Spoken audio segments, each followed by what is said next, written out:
সাদ ইবনে উবাদা বলে আমি আমার নবীজির দরবারে গেলাম। নবীজির দরবারে ডাক দিয়ে বললাম, ইয়া রাসূলুল্লাহ, নবী গো, আপনার কাছে আমি জানতে চাই, আমার মা ইন্তেকাল করছে। নবী গো, আমি আমার আম্মা জানের জানাজা পাই নাই। কলিজাত কষ্ট কম না বেশি? ইয়া রাসূলুল্লাহ, নবী আপনি বলেন না গো, আমি যে আমার মার জানাজা পাই নাই। আমার মায়ের অনেক সম্পদ, অনেক টাকা পয়সা। আমি আমার মায়ের এই সম্পদ গুলা কি করবো, আর করলে আমার মার লাভ কি হইব? নবী কয়, সাদ, ও সাদ ইবনে উবাদা, তুমি তোমার সম্পদ গুলা আল্লাহর রাস্তার মধ্যে তুমি সদকা করে দাও। বলেন এসো সবাই পালন করি মিলাদুন নবী। বলেন এসো সবাই পালন করি মিলাদুন নবী। নবীজি শ্রেষ্ঠ নিয়ামত কোরআনে পাবি। বলেন নবীজি শ্রেষ্ঠ নিয়ামত। এসো সবাই পালন করি মিলাদুন নবী। বলেন এসো সবাই পালন করি মিলাদুন নবী। বলেন নবীজি শ্রেষ্ঠ নিয়ামত কোরআনে পাবি। বলেন নবীজি শ্রেষ্ঠ নিয়ামত কোরআনে পাবি। এসো সবাই পালন করি মিলাদুন নবী। বলেন এসো সবাই পালন করি নবী। স্বয়ং আল্লাহ সর্বদনে বানাইলেন তার হাবিবিরে। বলেন স্বয়ং আল্লাহ সর্বকুলে বানাইলেন তার হাবিবিরে। তাই তো সবাই মিলে মিশে, তাই তো সবাই মিলে মিশে খুশির গান করি। বলো এসো সবাই পালন করি মিলাদুন নবী। বলেন এসো সবাই মিলাদুন নবী। আইরে নবীজি শ্রেষ্ঠ নিয়ামত, নবীজি শ্রেষ্ঠ নিয়ামত কোরআনে পাবি। এসো সবাই পালন করি মিলাদুন নবী। বলেন এসো সবাই পালন করি। আল্লাহ তাআলা একা খনে বানাইলেন তার হাবিবিরে। বলেন আল্লাহ তাআলা একা খনে বানাইলেন তার হাবিবিরে। ওই নবীজির দরুদ পড়েন ফেরেশতা মিলে। বলেন ওই নবীজির দরুদ পড়ে ফেরেশতা মিলে। বলেন এসো সবাই পালন করি নবী। বলেন এসো সবাই পালন করি মিলাদুন নবী। নবীজি শ্রেষ্ঠ নিয়ামত কোরআনে পাবি। বলেন নবীজি শ্রেষ্ঠ নিয়ামত হাদিসে পাবি। এসো সবাই পালন করি মিলাদুন নবী। আল্লাহুম্মা সাল্লি মাওলানা মুহাম্মদ ওয়া আলা আলি সাইয়্যিদিনা।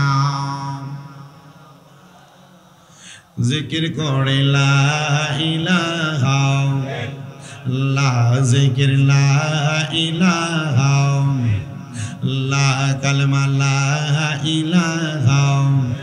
ও লা ইলাহা ইল্লাল্লাহ, লা ইলাহা ইল্লাল্লাহ, ও লা ইলাহা ইল্লাল্লাহ, লা ইলাহা ইল্লাল্লাহ, লা ইলাহা। আল্লাহ আদম হাওয়া বানাইলা, তুমি বেহেশতের মাঝে রাখিলা। বলেন আদম হাওয়া বানাইলা, আল্লাহ বেহেশতের মাঝে রাখিলা। আবার হেকমতে গন্ধমে খাওয়াইয়া, হেকমতে গন্ধমে খাওয়াইয়া দুনিয়াতে পাঠাই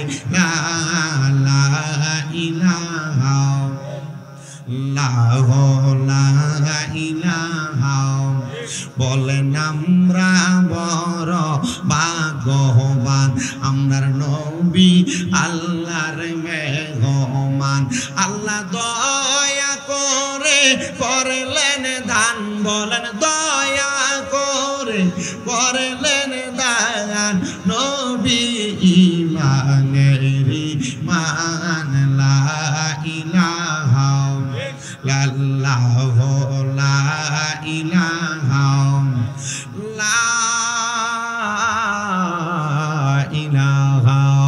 ইল্লাল্লাহ মুহাম্মাদুর রাসূলুল্লাহ সাল্লাল্লাহু আলাইহি ওয়াসাল্লাম। আমার এই বড়রা মুগুজি এলাকার বাবাজিরা বন্ধুরা আর ডাইনে বামে না তাকায়া আমার আলোচনাটা শুরু করার আগে চক্ষুটা বন্ধ কইরা নিজের যার যার জীবনের গুনার কথা স্মরণ কইরা মুহাব্বতের আওয়াজে আমার আল্লাহ তাআলার একটু ইসমে জাতের জিকিরে মশগুল হয়ে যাবেন, যেন আল্লাহ তাআলা আপনার আমার জীবনের গুনাহগুলো মাফ করে দেয়। আমার যুবক ভাইরা, এ মুরব্বী বাবা, একবার চিন্তা করে দেখেন, বাবার গুনাহ সন্তান দেখলে বাপ হইয়া পরিচয় দিত না, সন্তানের গুনাহ যদি বাবা দেখতো সন্তান বলে পরিচয় দিত না। মুগুজি এলাকার মা ও পর্দার অন্তরালের মা বোনেরা, আপনাদের গুনাহ যদি স্বয়ং আপনার সন্তান স্বামী দেখতো, আপনার মা বলে পরিচয় দিত না, আপনার স্বামী আপনার স্ত্রী বলে পরিচয় দিত না। আমার আল্লাহ এত দয়ার আল্লাহ, আমার আল্লাহ এত মায়ার আল্লাহ। আল্লাহ দয়া কইরা মায়া কইরা আপনার আমার গুনাহগুলা গোপন করে রাখছে। আল্লাহ যেন গোপনে গোপনে আপনার আমার গুনাহগুলা মাফ করে দেয়। মুহাব্বতের আওয়াজে জবানটা ছেড়ে দিয়ে আমার আল্লাহ তাআলার একটু ইসমে জাতের জিকির করবেন, যেন ঘুম থাকলে চোখ থেকে ঘুমটা চইলা যায়। মুহাব্বতের আওয়াজে আমার আল্লাহরে ডাক দেন, আল্লাহ আল্লাহ আল্লাহ আল্লাহ আল্লাহ আল্লাহ। ও মাহবুব মাওলা রে, ডাকি আমরা তোমারে মারহাবা। আল্লাহ আল্লাহ। ও মাহবুব মাওলা রে, ডাকি আমরা তোমারে মারহাবা। আল্লাহ আল্লাহ। আজকের মাহফিল কবুল করো গো আমার দয়াল নবীর খাতিরে মারহাবা। আল্লাহ আল্লাহ। ও মাহবুব মাওলা রে, ডাকি আমরা তোমারে মারহাবা। আল্লাহ আল্লাহ। মাহবুব করে আনে সইনাসি গো আমি গো আল্লাহ, তুমি অন্তর জামি মারহাবা। আল্লাহ আল্লাহ। করে আনে সইনাসি গো আমি গো আল্লাহ, তুমি অন্তর জাগা আমি গো আল্লাহ। শত পাপের অপরাধী আমি মারহাবা। আল্লাহ। জবান না খুইলা আল্লাহ ডাকলে শরম নাই। আল্লাহ আল্লাহ। পৌরায়ঙ্গ দেখাই কারে গো গো, আমি যার দে না, আমি কারে জানাই কারে শোনাই মনে যন্ত্রণা মারহাবা। আল্লাহ আল্লাহ। মুর্শিদ নাম যার অন্তরে তেরা আকা গো মারহাবা। আল্লাহ আল্লাহ। দয়াল মুর্শিদ কি বোঝে না, আমি কারে জানাই কারে শোনাই মনে যন্ত্রণা মারহাবা। আল্লাহ আল্লাহ। আই বড় পীর আব্দুল কাদের আউলিয়ার শিরোমণি মারহাবা। আল্লাহ আল্লাহ। আই বড় পীর আব্দুল কাদের আউলিয়ার শিরোমণি মারহাবা।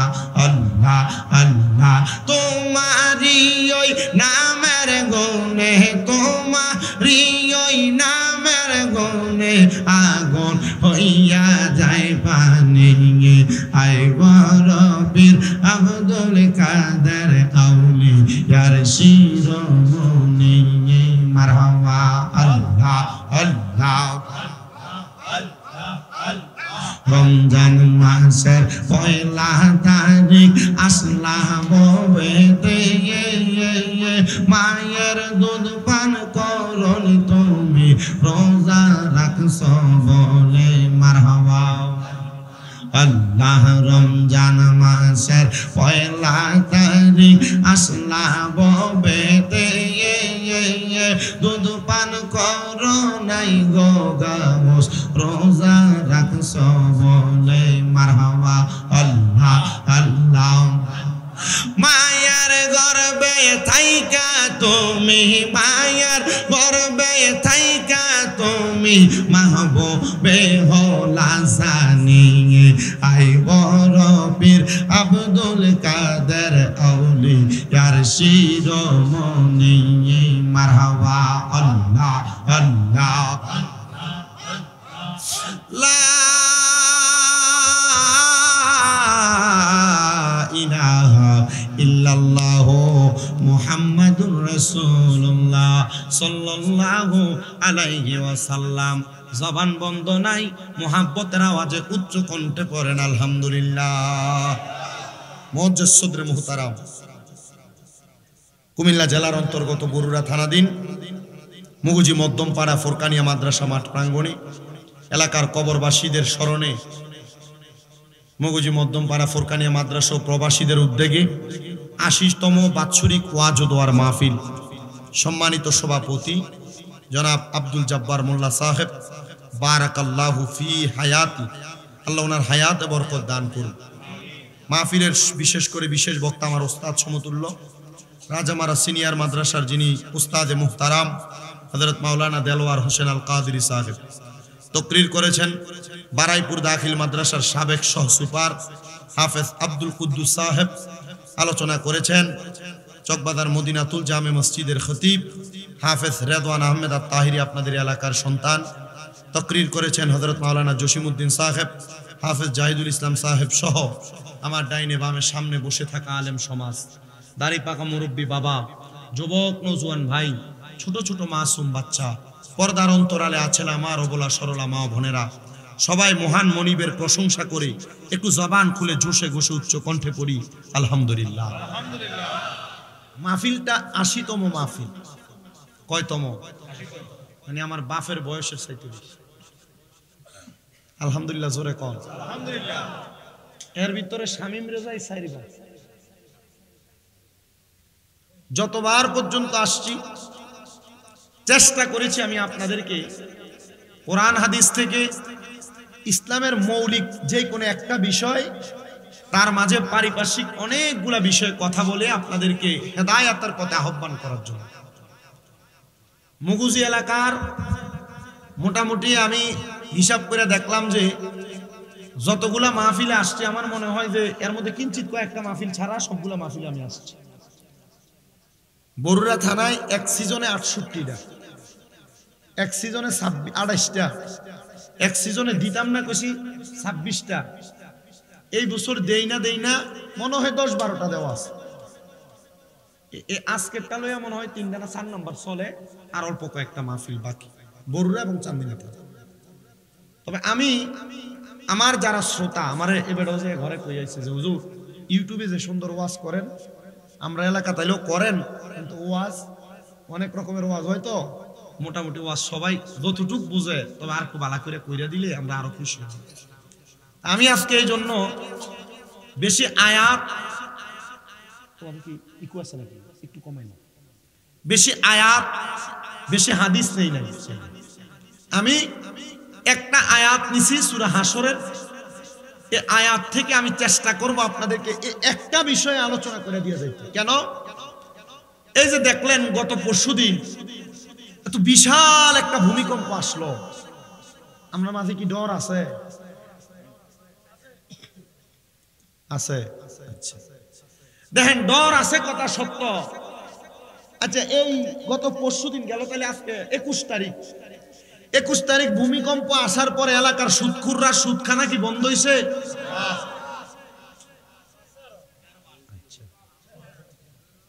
21 তারিখ এত বড় ভূমিকম্প, 5.5 মেগাবাইট ভূমিকম্প হওয়ার পর এলাকার মৃত্যুকরার মিছা কথা কি কমছে?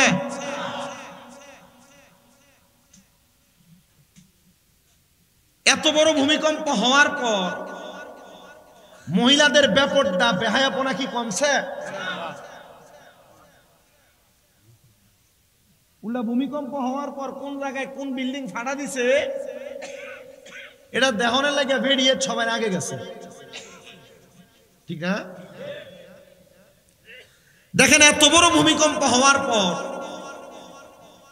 মানুষের মাঝে কোনো ভয় নাই, সতর্ক নাই, কোনো আবেগ আফুল্লতা থেকে বাঁচার মতো এমন কোনো চিন্তাধারা নাই। ভূমিকম্পটাতে হয়েছে, লড়ছে, টের পাইছেন কেটাকেটে কাঁপতো আপনার মান না ফাউন্ডার দলে আমি একজন ঘুমিয়ে ছিলাম, না ফাউন্ডার দলে আমি একজন ঘুমে। আপনারা হয়তো অনেকে জানেন আমার আম্মা অসুস্থ, আজকে 7 মাসের উপরে। আমার আম্মা এই টাইমে আমার কল দিছে জুমার দিন না, আমি শ্রীমঙ্গল আমার মসজিদে একজনের জুমার দায়িত্ব দিয়ে আমি চলে গেছিলাম মাহফিল। তো আমার আম্মা ফোন দিয়ে কি রে ভূমিকম্প হয়েছে, তুই টের পাইছিস না? কখন ঘুমে তুলছি তুমি কখনো বুঝছি। আমারে বলতেছে তো ওই ওয়াশরুম করার জন্য যে হাইকমোটাস চেয়ার আছে না, এগুলোতে বৈশা করে। আমি এটাতে বসা ছিলাম, তো আমার মনে হয়েছে এটা থেকে ফালাই দিচ্ছি। আমার আম্মা বলতেছে আমি আপনার দোয়া করলে আমার আম্মা তাড়াতাড়ি সুস্থ হবে। 6 মাস 7 মাসে PLID অপারেশন হয়েছিল, হওয়ার কারণে এখন হাঁটতে পারে না, ওই যে স্ট্যান্ডে ধরে ধরে হাঁটে। তো এটা আল্লাহ তাআলার একটা ফয়সালা। আমার এক ভক্ত নরসিংদী বাড়ি মহিলা, ওনার 3টা ছেলে মেয়ে আমার মাদ্রাসায় পড়ে, উনি আমার আম্মার আজকে 7 মাসের মতো এইটার খেদমত করতেছে। বরুড়ারও একটা মহিলা যায়, হোমনারও যায়, আর আমার আম্মার খেদমত করে। আপনার দোয়ায় আমার মনে গত এই 1 বছর আপনাদের এখান থেকে যাওয়ার পর আমার সারা বাংলাদেশে যথেষ্ট পরিমাণ ভক্ত তৈরি হয়েছে, যারা আমার বাড়িতে আসা যাওয়া করে, আমার আম্মারে দেখাশোনা করে। তো যে কথা আম্মা আমার বললো যে আমি বৈশা রয়েছি, আমার চেয়ারটা মনে হয় কাঁপতেছে। তো আমার আইসা উনি যিনি আম্মার খেদমত করে, উনি আইসা ধরছে আর চিকুট দিতেছে। তখন আমি আমাদেরকে গত সিজনে আমাদেরকে বুখারী শরীফের যখন দরজ দেয় গত বছর, কুমিল্লা আলিয়া মাদ্রাসার হেড মুহাদ্দিস আল্লামা আব্দুর রাজ্জাক হুজুর, তখন হুজুর আমাদেরকে বুখারীর একটা হাদিস পড়াইতে দেয়। তখন হুজুর একটা হাদিসের প্রসঙ্গে আরেকটা হাদিস তাই না বলছিলেন, আব্বা এই যে দেখেন ভূমিকম্প, ভূমিধস হওয়া, নতুন নতুন রোগের আবিষ্কার হওয়া, এবং কি মানুষের মাঝে হানাহানি মারামারি, এগুলা এই ভূমিধস, ভূমিকম্প এবং নতুন নতুন রোগের আবিষ্কার কেন হয় জানেন? বলছি না হুজুর, আমার 1 নাম্বার বলছেন হারাজ। 1 নাম্বার বলছেন কি? হারাজ। হারাজ, এই হারাজ দ্বারা হাদিস শরীফে বুঝাইছেন যে মারামারি, হত্যাকাণ্ড। কি কাণ্ড? হত্যাকাণ্ড। কি হত্যাকাণ্ড? আপনারা দেখেন বাংলাদেশে মারামারি, কাটাকাটি, হত্যাকাণ্ড কম না বেশি? বাড়তে আছে।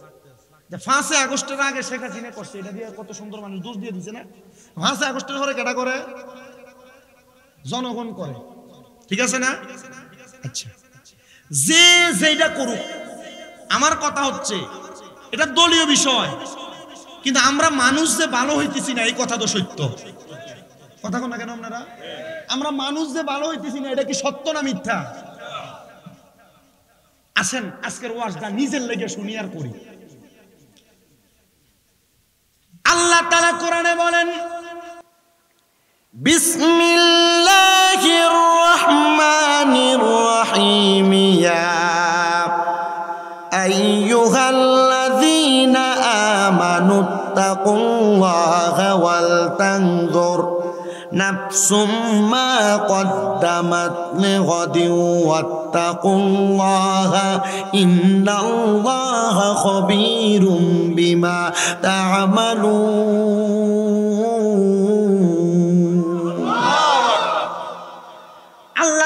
দুনিয়ার কোন সাধারণ কোন বান্দাদেরকে ডাক দেন না, আমার আল্লাহ তাআলা ডাক দেন ইমানদারদেরকে। তাফসিরে কানজুল ঈমান খাজাইনুল ইরফানের মধ্যে আলা হযরত ইমাম ইশকে মুহাব্বত ইমাম আহমদ রেজা খান ফাজিলে বেরলভী এবং হযরতে আহমদ ইয়ার খান নহিমি রহমাতুল্লাহ আলাইহি ওনার তাফসিরে নূরুল আনোয়ারের মধ্যে উনি বলেন আল্লাহ তাআলা আয়াতে কারিমার বড় সুন্দর অনুবাদ করেছেন, ব্যাখ্যা করেছেন। মুফাসসিরে কেরাম বলতেছেন, হে ঈমানদাররা, তোমরা আল্লাহকে ভয় করো এবং তোমাদের প্রত্যেকের দেখা উচিত, তাকানো উচিত তোমাদের আগামীকালের জন্য সে কি আগে প্রেরণ করেছে। আল্লাহ আবার বলেন, তোমরা আমি আল্লাহকে ভয় করো, নিশ্চয় আল্লাহ তোমাদের সকল কাজ সম্পর্কে অবহিত। আসেন এই আয়াতে কারিমার তাফসীর করেছেন আল্লামা জালালউদ্দিন সুয়ুতী এবং জালালউদ্দিন মুহল্লি দুইজন। এই দুইজন তাফসীর কারক তাফসীরে জালালাইন শরীফের মধ্যে বলতেছেন, দুনিয়ার ইমানদার যারা তাদেরকে আমার আল্লাহ তাআলা আল্লাহকে ভয় করার কথা বলেছেন। কারণ আমাদের মাঝে খোদাভীতি তাকওয়া না থাকার কারণে আমরা দুনিয়া এবং আখিরাতের কথা ভুলে যাচ্ছি। আল্লাহ তাআলা এই আয়াতে কারিমার মধ্যে দিয়ে বুঝিয়ে দিচ্ছেন, বান্দারা ওয়াল তানজুর নাফসুম মা কদ্দামাত লিগাদিন ওয়াত্তাকুল্লাহ, তোমরা তোমাদের পূর্ববর্তীদের দিকে তাকাও। তোমাদের পূর্ববর্তী যারা তোমাদের বাবা ছিল, তোমাদের দাদা ছিল, তোমাদের আত্মীয়-স্বজন বড় বাবা ছিল, তারা কেমন ইবাদত করেছে আর তোমরা কেমন ইবাদত করো। আমাদের পূর্ববর্তী যারা আমাদের পূর্বপুরুষ ছিল, তারা এমন ভাবে ইবাদত করেছে, না ছিল তাদের খাবারের মধ্যে হারাম, না ছিল তাদের মুখের কথার মধ্যে বাজে কথা, না ছিল তাদের চলার পথে কোনো ফায়সা চলাফেরা।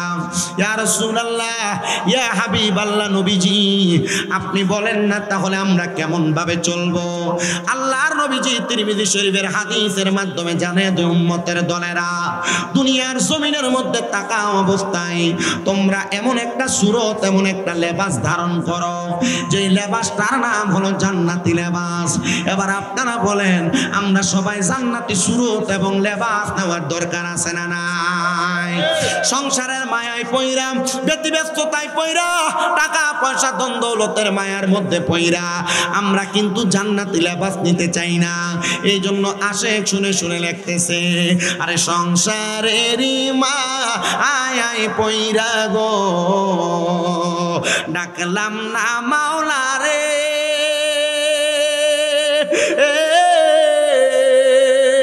হিসাবে কিন্তু দিতে হবে রে, ওই পারে হাসরে রে। বলেন ওরে জীবন গুনায় গুনায় গেল রে, বলেন সংসার সংসার কো ওইরা ববে গো, করলাম না বন্দিগি কিভাবে কাটা আইবা মনরে, কবরের জিন্দেগি রে, হাইরে ওরে জীবন গুনায় গুনায় গেল রে, বলেন ওরে জীবন গুনায়। আব্বাজি, গুনার কথা স্মরণ করে আল্লাহর কাছে যদি কোনো মানুষ দৈনিক সর্বনিম্ন 20 বার কান্না করে, আল্লাহ তাআলার ওই বান্দা ওই দিন মারা গেলে শহীদের মরণ পাওয়া যায়। মারহাবা পড়েন, একটু মুহাব্বতে পড়েন, ওরে জীবন গুনায় গুনায় গেল রে, হায়রে ওরে জীবন গুনায় গেল রে, হায়রে ফজর গেল ঘুমের ঘরে রে, জোহর গেল কাজে, মাগরিব গেল হেলাই ধুলাই, আসরে সাগ মাগরিবে সাগো ও মেরে, হায়রে ওরে জীবন গুনায় গুনায় গেল রে, বলেন সংসার সংসার কো ওইরা ববে গো, ডাকলাম না মাওলা রে, হিসাবে কিন্তু দিতে হবে রে, ওই পারে হাসরে রে, বলেন ওরে জীবন গুনায় গেল রে, বলেন ওরে জীবন গেল রে, বাড়ির পাশে পুকুর পারে গো, বাঁধবি সুখের ঘর, ভাইও নাই তোর বা বান্ধব নাই রে, কে লইবে খবর রে, হাইরে ওরে জীবন গুনাই গুনাই গেল রে, বলেন ওরে জীবন গেল রে। একটা জবানও বন্ধ রাখবেন না। আপনারা বলেন মরণ কথাটা সত্য না মিথ্যা? এ মুগুজির বাবা, এই জন্য আমি আপনাদেরকে বললাম, আপনারা আপনাদের পূর্ববর্তীদের দিয়ে তাকাইবেন। আপনাদের পূর্ববর্তীরা কি ভালো কাজ করেছে নাকি খারাপ কাজ করেছে? আপনার বাবা ভালো কাজ করেছে না খারাপ কাজ করেছে? আপনার দাদা ভালো কাজ করেছে না খারাপ কাজ করেছে? আপনার বাবা দাদার ভালো কাজের বিনিময় তারা জান্নাত পেয়ে যাবে, তাদের খারাপ কাজের বিনিময় তারা নাজাত পাবে না। আল্লাহ তাআলা কোরআনুল কারীমের মধ্যে ঘোষণা করে, বান্দা ইন্নাল্লাযীনা কাফারু মিন আহলিল কিতাবি ওয়াল মুশরিকিনা ফি নারি জাহান্নাম খালিদিনা ফিহা উলাইকা হুম শাররুল বারিয়া। আল্লাহ কয়, বান্দা ও বান্দা, নিশ্চয় যারা কুফরি করে, ও বন্ধু কুফরি কারা কারা করে? কুফরির একটু সংজ্ঞাটা জানেন বাবা? কুফরি হলো আল্লাহ ছাড়া কাউকে সেজদা দেওয়া, কুফরি হলো আল্লাহ ছাড়া কারোর কাছে কোনো কিছু চাওয়া, কুফরি হলো আল্লাহর কোরআন যা বলে তার অনাকাঙ্ক্ষিত ভাবে তার পরিপ্রেক্ষিতে কাজ করা। আল্লাহ কয়, বান্দা নামাজ ছাইরো না, আল্লাহ কয় বান্দা রোজা ছাইরো না, আল্লাহ কয় বান্দা দান সদকা বন্ধ কইরো না, আল্লাহ কয় বান্দা বেপরদা চইরো না, আল্লাহ কয় বান্দা পরের হক খায়ও না, আল্লাহ কয় বান্দা গুনার দিকে পা বাড়ায়ও না। তুমি বান্দা বারবার গুনার দিকে পা বাড়াও, তুমি বান্দা বারবার ইবাদত থেকে দূরে সরে যাও। আল্লাহ কয়, বান্দা এমন কুফরি যারা করে তাদের ঠিকানা হলো জাহান্নাম, জাহান্নাম, জাহান্নাম। ও আল্লাহ গো, আর কারা কারা জাহান্নামে যাবে আপনি একবার আমাদেরকে জানিয়ে দেন না। এ মুগুদি এলাকার পর্দার অন্তরালের মা, আমি আপনাদেরকে বলতেছি মা, আপনারা যারা পর্দা করেন না, আপনারা যারা স্বামীর আদেশ মানেন না, আপনারা যারা শ্বশুর শাশুড়ির খানা দিতে চান না, আপনারা যারা অন্যের পুরুষের সঙ্গে কথা বলেন, আপনাদের উদ্দেশ্যে জানাই গো মা, আপনাদের ঠিকানা হলো জাহান্নাম। কারণ আপনারা জানেন বেপরদারা জাহান্নামী, আপনারা জানেন পরের হক মাইরা খানেওয়ালারা জাহান্নামী, আপনারা জানেন দুনিয়াতে স্বামীর আদেশ যারা মানে না তারা জাহান্নামী। এটার কারণে মা আপনারও দোজখের আগুনে জ্বলা লাগবে। এই জন্য বাবা আমার আল্লাহ তাআলা কুফরি কন্যাওয়ালাদেরকে জাহান্নামী বলেছেন। আল্লাহ গো, আর কারা কারা জাহান্নামে যাবে আমার আল্লাহ কই এরপরে হইল যারা আহলে কোরআন, যারা আহলে কোরআন তারা হলো জাহান্নামী। ও আল্লাহ, আহলে কোরআন কারা, তাদের পরিচয় কি? দেখবেন এখনো বরুণা এলাকায় আসছে কিনা আমি জানি না, সব কথার মাঝখান দিয়ে আপনারা বলবে কোরআনে আছে কিনা, আল্লাহর নবীর হাদিস দিয়ে প্রমাণ দিলে বলবে জাল হাদিস, আল্লাহর নবীর হাদিস দিয়ে কথা বললে বলবে এটা মানি না, আল্লাহর নবীর হাদিস দিয়ে বলবে এটা সহি হাদিস কিনা, তারা ডাইরেক্ট বলবে কোরআনে আছে কিনা। আল্লাহর নবী কয় যারা আহলে কোরআনের অন্তর্ভুক্ত, যারা শুধু কোরআন মানে, হাদিস মানে না, ইজমা মানে না, কিয়াস মানে না, এদের ব্যাপারে আমার আল্লাহ তাআলা সূরা হাশরের আয়াতে কারিমার আল্লাহ তাআলা সূরা বাইয়িনার শেষের 3 নাম্বার আয়াতের দিকে কত সুন্দর করে বলে দিয়েছেন, যারা আহলে কিতাব, যারা শুধু কোরআনে আছে কিনা তালাশ করে, হাদিস ইজমা কিয়াস মানে না, আল্লাহ তাআলা তাদেরকে জাহান্নামী বলেছেন। ও আল্লাহ, আর কাদেরকে আপনি জাহান্নামী বললেন? আমার আল্লাহ কয় বান্দা আমি জাহান্নামী বললাম 3 নাম্বার যারা মুশরিক, যারা শিরিক করে, আল্লাহ ছাড়া কাউকে সেজদা দেয়, আল্লাহ ছাড়া কারোর কাছে চায়, আল্লাহ ছাড়া কারোর অনুগত্য করে, আমি আল্লাহ তাআলা তাদেরকে বললাম মুশরিক। আল্লাহ এই মুশরিকদের ঠিকানা কোথায়? আল্লাহ কয় ফি নারি জাহান্নাম খালিদিনা ফিহা, তারা জাহান্নামের মধ্যে থাকবে একদিন, 2 দিন না, 2 দিন না, তারা জাহান্নামের মধ্যে চিরস্থায়ী বাসিন্দা হয়ে থাকবে। এবার আপনারা বলেন আমরা কি জান্নাত চাই না জাহান্নাম চাই? অবশ্যই আমরা জান্নাত চাই, কিন্তু সবাই কয় না। কারা কারা জান্নাত চাই ডান হাত তুলে আমার আল্লাহরে দেখায়। আল্লাহ কবুল করেন, জোরে কোন আমিন। মুহাব্বত একটা তাকবীর দিতে হবে, নারায়ে তাকবীর, আল্লাহু আকবার। বিরিয়ানি মানুষ সব ডি লাগবে, আমি দেখছি ফোলাফানি যে পরিমাণ ফোটলা করছে এটি খাওয়াই না, মানুষও নাইছে না।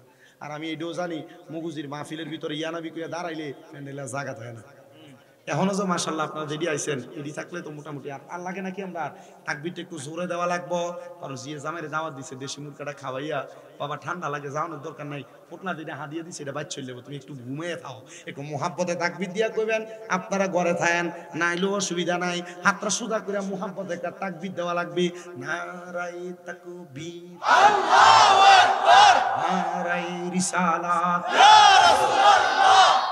যারা যারা জোরে দেয় লগেরটা জোরে দেয় না, একটা চিন্তা করতেছে ইয়া হ্যাঁ তো দিতে আছে জোর, আমি ধরনের দরকার কি বাসার গোসলের মতো হইব, বলছি দুধ লই আইতো সবাই রে, আপনার লেগে দেখেন আস্তে আস্তে সবাই জানে মুহাব্বতে নারায়ে তাকবীর আল্লাহু আকবার, নারায়ে রিসালাত ইয়া রাসূলুল্লাহ, নারায়ে গাউসিয়া ইয়া রাসূলুল্লাহ, নারায়ে পাক পাঞ্জাতন জিন্দাবাদ জিন্দাবাদ, মুগুজি মধ্যমপাড়া ফুরকানিয়া মাদ্রাসার মাহফিল জিন্দাবাদ জিন্দাবাদ, জোরে কন্যা মারহাবা মারহাবা, জান্নাত চাই না জাহান্নাম জান্নাত। ও আল্লাহ আপনি আয়াতে যাদের কথা বললেন তারা কেমন মানুষ? যারা কুফরি করে, যারা আহলে কিতাবের অন্তর্ভুক্ত, যারা মুশরিক, যারা শিরক করে, আল্লাহ তারা কেমন মানুষ? আল্লাহ কই উলাইকা হুম শাররুল বারিয়া, এরা কি বালা না খারাপ? এরা সব চাইতে বাজে মানুষ, এরা চাইতে বাজে মানুষ আর দুনিয়াতে নাই। এ মুসলমান ইমানদার, আমি আমার আলোচনা আপনাদেরকে বোঝাইতে যায় শুধু আয়াতটা টাইনা আনলাম, কিন্তু আমার আল্লাহর কাছে জিজ্ঞান না ওগো আল্লাহ, এবার আপনি আমরারে কন্যা উলাইকা হুম খায়রুল বারিয়া কারা, বালা মানুষটা কেডা আপনি আমরারে চিনিয়ে দেন। আল্লাহ কোরআনে বলেন ইন্নাল্লাযীনা আমানু ওয়া আমিলুস সলিহাতি উলাইকা হুম খায়রুল বারিয়া। জবান খুলে উচ্চ কণ্ঠে জোরে জোরে কোন আল্লাহু আকবার। আমার মুসলমান ইমানদার ও নবীর উম্মতের দলেরা, আল্লাহর কাছে বালা মানুষ হলো দুই প্রকারের মানুষ, যারা নেক আমল করে, যারা ঈমান আনে, যারা নামাজ না পড়েও কয় ঈমানদার, এটার কোনো দাম নাই, যারা ঈমান আনছে কয় নামাজ পড়া লাগতো না, এটারও কোনো আল্লাহর কাছে দাম নাই। ঈমান আর আমল মা বাইনাল ফারকুল ঈমান ওয়াল ইসলাম আমাল, ঈমান এবং আমলের পার্থক্য হইল একটা মানুষের পেট আর পিঠের মতো, পেটের মধ্য থেকে পিঠটারে যদি কাইটা আলাদা করা লাগে তাইলে পেট ছাড়া পিঠ বাঁচবে না, পিঠ ছাড়া পেট বাঁচবে না। ঈমান ছাড়া আমলের দাম নাই, আমল ছাড়া ঈমানের দামটা নাই। মায়ার নবী গো, আমরা ঈমানদার কেমনে বুঝতাম? বলে তোমাদের ধৈর্যের দ্বারা, তোমাদের তাকওয়ার দ্বারা। ও মায়ার নবী, ধৈর্য আর তাকওয়া দিয়ে কেমনে ঈমান পরীক্ষা করে? বলে তোমার বিপদের সময় আল্লাহর প্রতি বিশ্বাস রাখা, আল্লাহর প্রতি ঈমান রাখা, এটার নাম হলো তোমার আল্লাহর প্রতি তাকওয়া, আল্লাহর প্রতি ভয়, আল্লাহর প্রতি খোদাভীতি।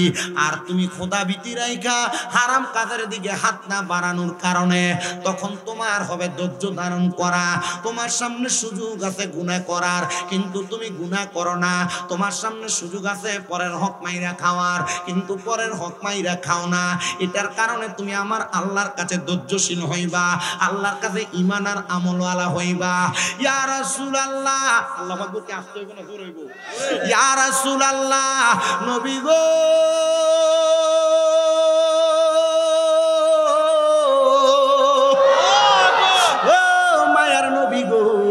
আপনি এমন একজন ঈমানওয়ালার কথা বলেন না।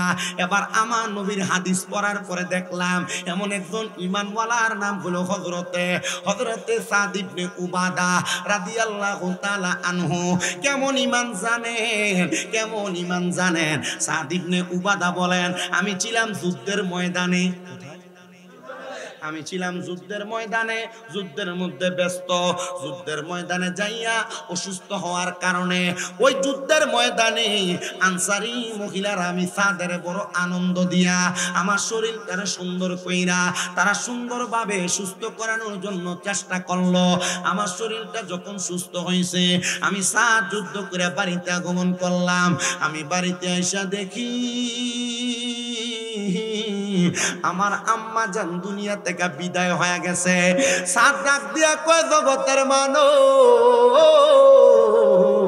আমি যখন বাহির থেকে আইসা আমার আম্মা জান অসুস্থ দেখলাম, আমার মনে টেনশন লাগলো, মা আমাদের জন্য আপনি আপনার সম্পদ জোড়াইলেন, আপনি টাকা পয়সা ধন দৌলত জোড়াইলেন, আপনার সব এখানে পড়ে আছে। ও আম্মা জান, আপনি তো দুনিয়া থেকে বিদায় হয়ে গেলেন। হযরত সাদ ইবনে উবাদা বলে, আমি কার কাছে যে আমার মনের কষ্ট বলবো? আমি এমন কোন বিশ্বস্ত মানুষ পাই নাই, একটা বিশ্বস্ত মানুষ পেয়ে গেলাম, তার নাম হলো মুহাম্মদ মুস্তাফা, আহমদ মুস্তাফা সাল্লাল্লাহু আলাইহি ওয়াসাল্লাম। জোরে কোন সুবহানাল্লাহ। আমার নবীদের মুহাব্বত কইরা ইহুদিরা, মক্কার কাফেররা উপাধি দিলেন আল আমিন, আল বিশ্বাসী, বিশ্বস্ত, অত্যন্ত বিশ্বস্ত। কেমন বিশ্বস্ত? বেশি বিশ্বস্ত। আব্বাজি তোমরা এনে বসতো, ঠিক কথা বললো না, টানা আওয়াজে তোমার একটা গলার আওয়াজ আমার কানে সমস্যা হচ্ছে, কথা বলতে আমার কষ্ট হয়। গতকালকে যেখানে মাহফিলে গেছি, গাড়ি রাইখা ড্রাইভার সাহেব ওইখানে শোয়া দিয়া সিএনজি দিয়া নিয়ে গেছে 17 মিনিট। গত 2 বছর আগে ওই রাস্তাতে মাহফিলে গেছিলাম 42 মিনিট করে হাইটে হাইটে, কয় মিনিট করে? 42 মিনিট করে হাইটে হাইটে গেছিলাম। এরপর থেকে ওইখানে দ্বিতীয়বার এখানে ধরে উদ্দেশ করছিলাম 3 বার, আর জীবন আইতাম না এলাকা। এরপরে আমার এক ভাই আবু আহমদ ভাই সুন্নিয়তের অনেক খেদমত করে, উনি আমার কইছে, ভাই আমরা একটা দক্ষিণাড়ি, আপনি একটু আইয়েন, আমরা সিএনজি দিয়ে নেওয়ার একটা ব্যবস্থা করে, আমি সিস্টেম করে সুন্দর নিচে মাইকও দিছে, সুন্দর ওয়াজ করে আসতে বাড়িতে আসি, একটু রেস্ট করতে কষ্ট হয়েছে। 3 দিন একটানা ছিলাম ওইদিকে ওয়াজ কইরা। আমি আজকে আপনাদের এখানে যে আসছি, তবুও কষ্ট যাক, মোটামুটি আজকের খানাটা বালা খানা হয়েছে। ওই আমরা আব্দুল গনি ইসমাইল তারা ভাই মুগুজি কি ফারারে তোর একটা, তার আম্মা সিয়াস রাঁধছে, সিয়াস নি কত তোরা, সিনাস দিয়া রুড়ি দিয়া দুমসে খাওয়াইছে, হ্যাঁ ফলো বালা করে খাওয়াইছে। তো মোটামুটি এবিডি আবার আমার আম্মার মতে মহব্বত করে, আদর যত্ন করে, তো খাওয়াইছে। খাইয়া আমি আপনার এখানে বসছি, আমি বুঝতেছি যে আমি ওয়াজটা ভালোভাবে করতে পারবো।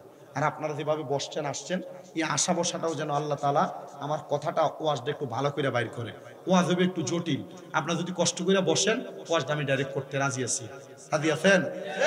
আমার ওয়াজের বিষয় হলো তাকওয়া, আল্লাহর প্রতি ভয় বিশ্বাস, আল্লাহর প্রতি ভয় বিশ্বাস এবং তাকওয়া যদি ধৈর্য ধারণ থাকে, তাহলে আল্লাহ তাআলা ওই বান্দার যে কোনো না কোনো ভাবে তার সব সমস্যার সমাধান করবে একজন।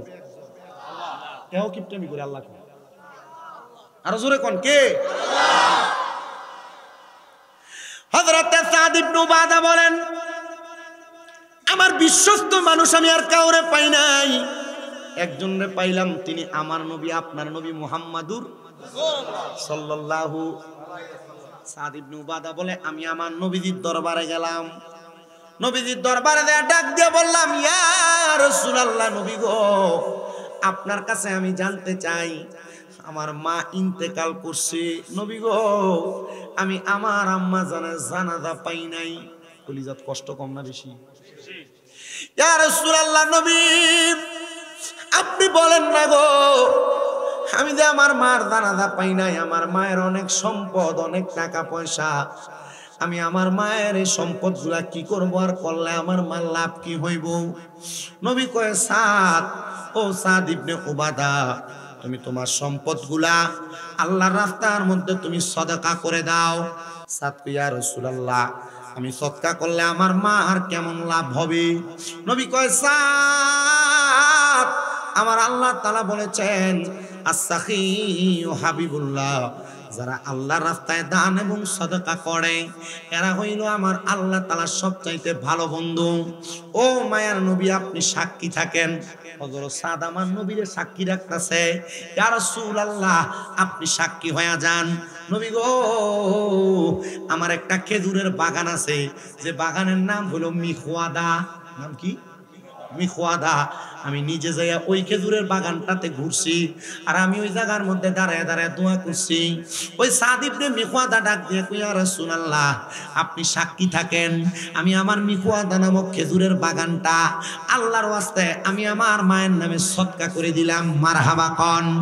আমার নবী কয়, সাদ তুমিও সাক্ষী থাকো, তোমার এই খেজুরের বাগান থেকে যত মানুষ খেজুর আহার করবে, এই খেজুর আহার করার কারণে তার আমলনামার মধ্যে তোমার তোমার তাস খেজুর খাওয়ার কারণে যে সাদকার সওয়াব হবে, এই সাদকার সওয়াব তোমার আম্মা জানের কবরে পৌঁছায়া যাবে।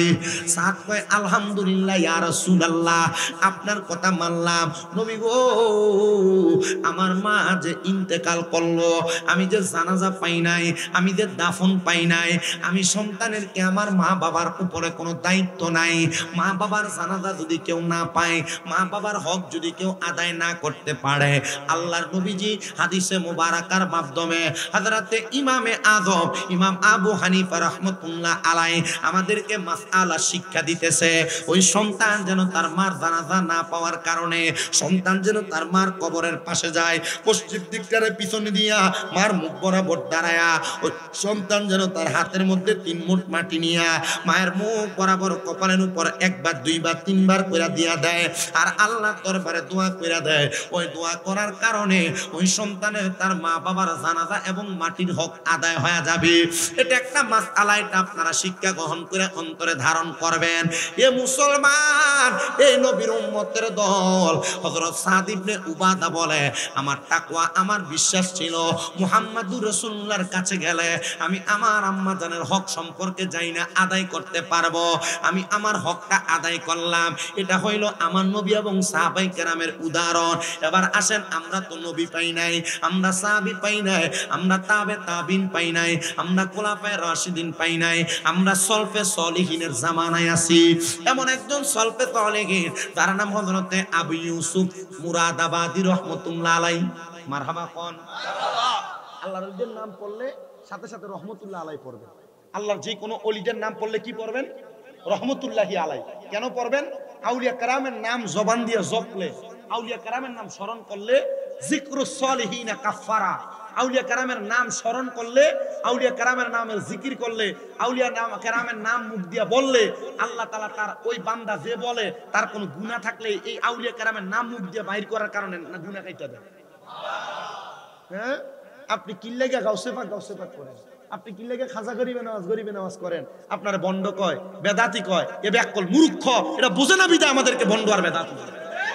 আল্লাহর নবীর কিঞ্চিত ছোট হাদিস যদি পড়ে কখনো বন্ড আর বেদাতি বলবে না। আউলিয়া কেরামের নাম, গৌসে পাক আব্দুল কাদের জিলানীর নাম, খাজা গরিবে নওয়াজের নাম, বাহাউদ্দিন নকশবন্দির নাম, মুজাদ্দেদ আল ফেসানির নাম সহ পৃথিবীর ছোট একটা আল্লাহর কোন ওলির নামও যদি মুখ দিয়ে বলেন, আপনার গুনাহ মাফ হবে।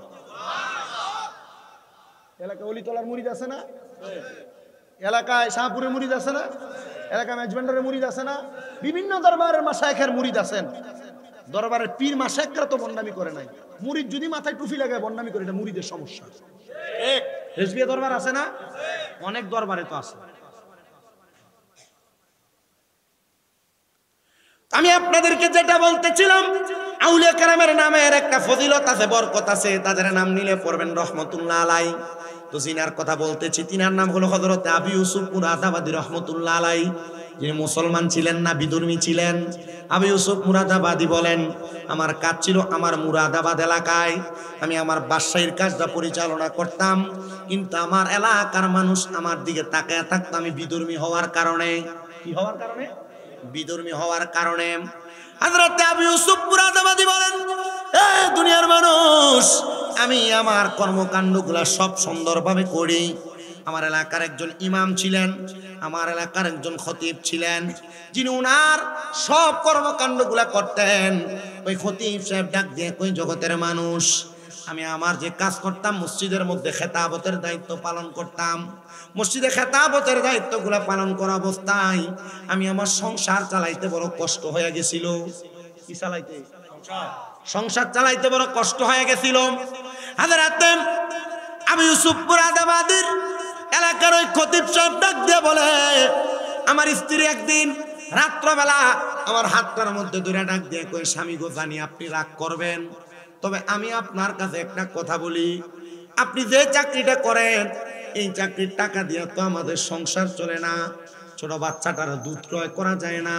স্বামী গো, আপনি নতুন একটা চাকরির মধ্যে চলে যান, যেটার মধ্যে যাওয়ার কারণে আপনি খুব বেশি ইনকাম করবেন। দেখবেন অনেক মহিলা আছে যারা স্বামী যা কামাই করে তাতে সন্তুষ্ট না, এত তুলনা দেয়, তোমার লগের বাড়ির অমুক এত টাকা কামাই করে, তুমি কি করো? কয় না অনেক। মা বোনদের কাছে বলবো, আপনারা যারা আপনাদের স্বামীদেরকে এগুলা বলেন, আপনারা এমন কথা থেকে সাবধানে থাকুন। এমন কথা বললে আল্লাহ রিজিক আরো কমায় দেয়, বাড়ায় দেয়। এজন্য আপনারা আল্লাহর প্রতি তাকওয়াবান হবেন, আল্লাহর প্রতি তাওয়াক্কুল ঠিক রাখবেন, দেখবেন আল্লাহ তাআলা অসংখ্য সম্পদ দান করবে। আর যদি সম্পদ নাও দান করে, যেটা দেয় এটাতে লাখ টাকার মালিকের থেকে বেশি শান্তি দান করবে। মহিলার কথা মোতাবেক ওই খতিব সাহেব বলেন, আমি আমার স্ত্রীকে বুঝ দেওয়ার জন্য আমি বললাম ঠিক আছে, আমি ওই চাকরিটা ছেড়ে দিব। কিন্তু আমি চাকরি ছাড়ি নাই, কারণ আমি জানি আল্লাহ তাআলার অভিশাপ বড় মারাত্মক। আমি আল্লাহর প্রতি তাওয়াক্কুল রাইখা আমার আল্লাহ তাআলার কাছে দোয়া করতে লাগলাম, আল্লাহ আপনি আমার এমন লজ্জা দিয়েন না, আমার স্ত্রীর কাছে আপনি শরম দিয়েন না। ইমাম সাহেব ডাক দিয়া কয়, জগতের মানুষ, আমি আমার আল্লাহ তাআলার কাছে তাহাজ্জুদ পড়তে লাগলাম, নফল ইবাদত করে করে কান্না করতে লাগলাম, কিন্তু আমার সম্পদ বাড়ে না, আমার টাকা পয়সা ধন বাড়ে না। আমি প্রত্যেকদিন সকালে বের হই, রাত্র আসি। আমার স্ত্রী আমার ডাক দিয়ে কই, স্বামী গো, কই আপনি যেই কাজে গেছেন, আপনি কি নতুন কাজের টাকা পান নাই? আমি আমার স্ত্রীকে বলি, স্ত্রী আমার টাকার বেতনটা একসাথে পাবো। একদিন, 2 দিন, 3 দিন করে 7 দিন হয়ে গেছে, আমার কোনো বেতন নাই।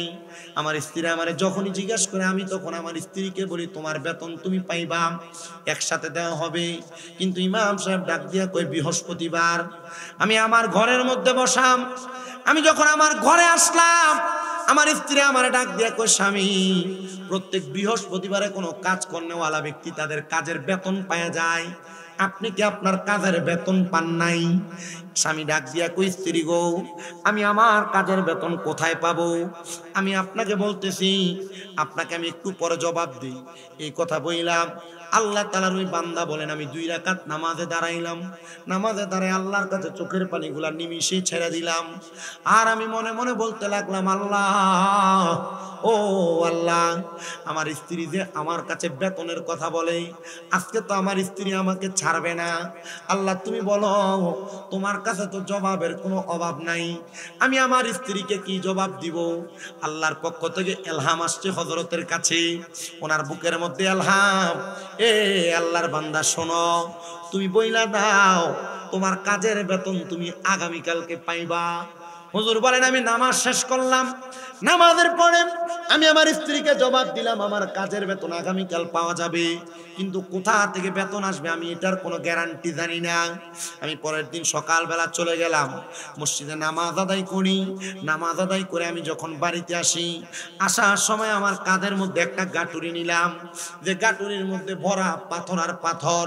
আমি আমার বাড়িতে গেলাম, যে দেখি আমার বাড়িতে খাবারের বড় ইন্তজাম। আমি আমার স্ত্রীকে জিজ্ঞাসা করলাম, এই স্ত্রী গো, এত খাবার কোথা থেকে আসলো? বলে, স্বামী, আপনি বেতন পাইছেন, আর আপনার বেতনের খাবার আমার ঘরে গুদামজাত করা অনেক খাবার। আপনি আমারে বললেন আমি কোথায় পাইলাম, আপনি আমার সাথে মস্কারি করেন। 10-12 বস্তা খাবার পাঠিয়ে দিলেন, আবার কাঁধের মধ্যে আরেকটা বস্তা দেখা যায়। হুজুর বলে, এটা বস্তা, তুমি কি জানো বস্তার মধ্যে কি? স্ত্রী বলে, অথবা এই বস্তার মধ্যে আপনার কোনো সম্পদ, কোনো টাকা পয়সা? উনি চিন্তা করেন, আরে বস্তার মধ্যে কোনো সম্পদ নাই, টাকা পয়সা নাই, আমি তো আমার স্ত্রীকে বুঝ দেওয়ার জন্য এটার মধ্যে পাথর পুরে নিয়ে আসছি। উনি ডাক দিয়া বলেন, স্ত্রী, রান্না বান্না করতেছো, সুন্দর খাবার রেডি করতেছো, তুমি বলো খাবার কোথায় পাইলা? তুমি না বলার আগ পর্যন্ত আমি খাবার মুখে দিতাম না। এ পর্দার অন্তরালের মা, আপনার স্বামী কামাই করে আপনারে খাওয়ায়, এ সন্তানেরা, তোমার বাবা তোমার কামাই করে খাওয়ায়, এ বাবারা, আপনার সন্তান আপনারা কামাই করে খাওয়ায়, হালাল খাওয়ায় না হারাম খাওয়ায়, একবারও যাচাই বাছাই করলেন না। মুখে লোকমাটা তোলার আগে একবারও চিন্তা করলেন না কি হালাল খাই না হারাম খাই। আপনি হারাম খাইয়া যদি কবরে যান, এটার জন্য আপনাকেও জবাবদিহিতা করা লাগবে। এজন্য আপনারা বলেন, আমরা যখন যেখানে যার ঘরে খাই না কেন, হালাল হারাম যাচাই করার দরকার আছে না নাই?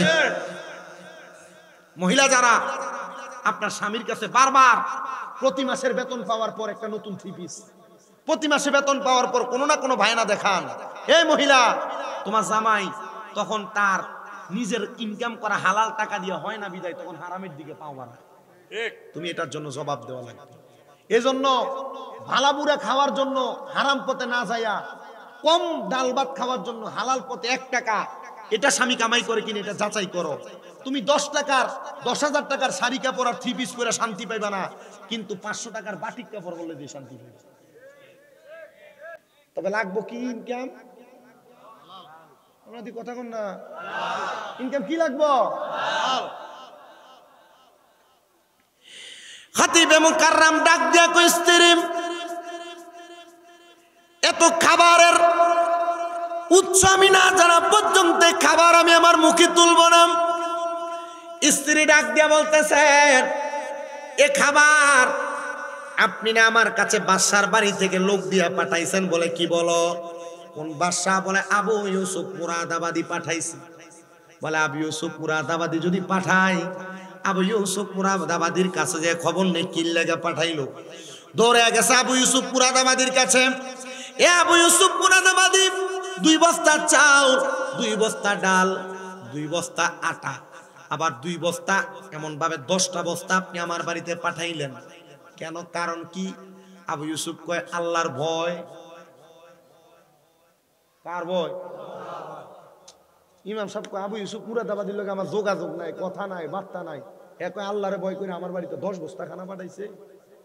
তার মানে বোঝা যায় আল্লাহরে ভয় করলে কোনো না কোনো ভাবে আল্লাহ দেয় কি দেয় না। আবু ইউসুফ মুরাদাবাদী, আপনি জবাব দেন, আপনি কেন পাঠাইছেন? আবু ইউসুফ মুরাদাবাদী কয়, জানো আমার পেটের মধ্যে এবং মাথার মধ্যে বড় ব্যথা ছিল। আমি নিয়ত করছিলাম আমার ব্যথাগুলা যদি বালা হইয়া যায়, আমি আল্লাহর রাস্তায় আল্লাহর কোন নেক বান্দাকে 20 কেজি চাউল এবং 20 দিরহাম, 5 কেজি চাউল এবং 20 দিরহাম তারা হাদিয়া প্রদান করব। আমার অনেক ব্যথা হয়েছিল পেটে, কোনো ডাক্তার কোনো কবিরাজ আমি বাদ রাখি নাই। আমি সবার ওষুধ সেবন করার পর আমার এই ওষুধে কোনো কাজ করে নাই। আমার একজন সেনাপতি আমার জবাব দিছে, এ আবু ইউসুফ মুরাদাবাদী, আপনি তো দুনিয়ার ডাক্তারি দেখছেন, আল্লাহর প্রতি বিশ্বাস রাখে আপনি একজনকে সাদাকা প্রদান করেন। হযরত আবু ইউসুফ বলেন, আমি নিয়ত করছিলাম, নিয়ত করার পর আল্লাহ তাআলা অল্প সময়ে আমার পেটের ব্যথা পীড়া ভালো করে দিয়েছেন। কিন্তু আমার পেটের পীড়া ভালো হওয়ার পরে আমি আমার নিয়তটারে উল্টে ফেলাইছি। এই যে করোনা আউনের পরে মসজিদে মুসল্লি আর মুসল্লি, ভূমিকম্প আউনের পরে ঢাকার কোন মসজিদে ছাদের উপরে মুসল্লি আড়ে, কিন্তু এই করোনা শেষ, মুসল্লিও বিপদ শেষ, ইবাদতও বিপদ শেষ। আল্লাহর এটা হনো ওয়ায় জ্বর আইলে আল্লাহ বাঁচাও, জ্বর শেষ, ফজরের নামাজও জানা বাচ্চা গেছে। আবু ইউসুফ মুরাদাবাদী কয়, আমি যখন আমার পেটের ব্যথা ভালো হয়ে গেছে কইছি, এই দিরহাম দেওয়ার দরকার নাই, 5 কেজি চাউলে দিয়ে দিস মোল্লারে, দিলে কোনো রকম নি বাস। আমি আমার নিয়তটাকেও বাট্টেক করার কারণে আমি দেখলাম আমার পায়ের পাতা থেকে মাথার তালু পর্যন্ত মনে হয় ব্যথা দৌড়াদৌড়ি শুরু হয়ে গেছে। কোনো ডাক্তার বাদ রাখে নাই, সব আমার কাছে। কিন্তু আমি আবু ইউসুফ মুরাদাবাদীরে তারা ভালো করতে পারে না।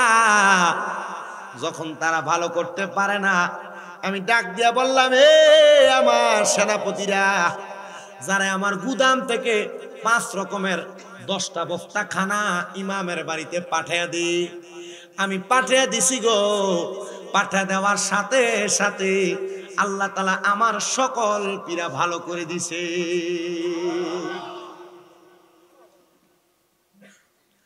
যখন ভালো হয়ে গেছে এগুলো আপনার বাড়িতে, উনি বলেন, বুঝতে পারছি আমি যে আল্লাহ তাআলার কাছে 1 সপ্তাহ কামছিলাম। ওই যে বউ কইছে কাম করো, কাম করছে না, কাম করছে কার? জোরে কয় না, কাম করছে কার?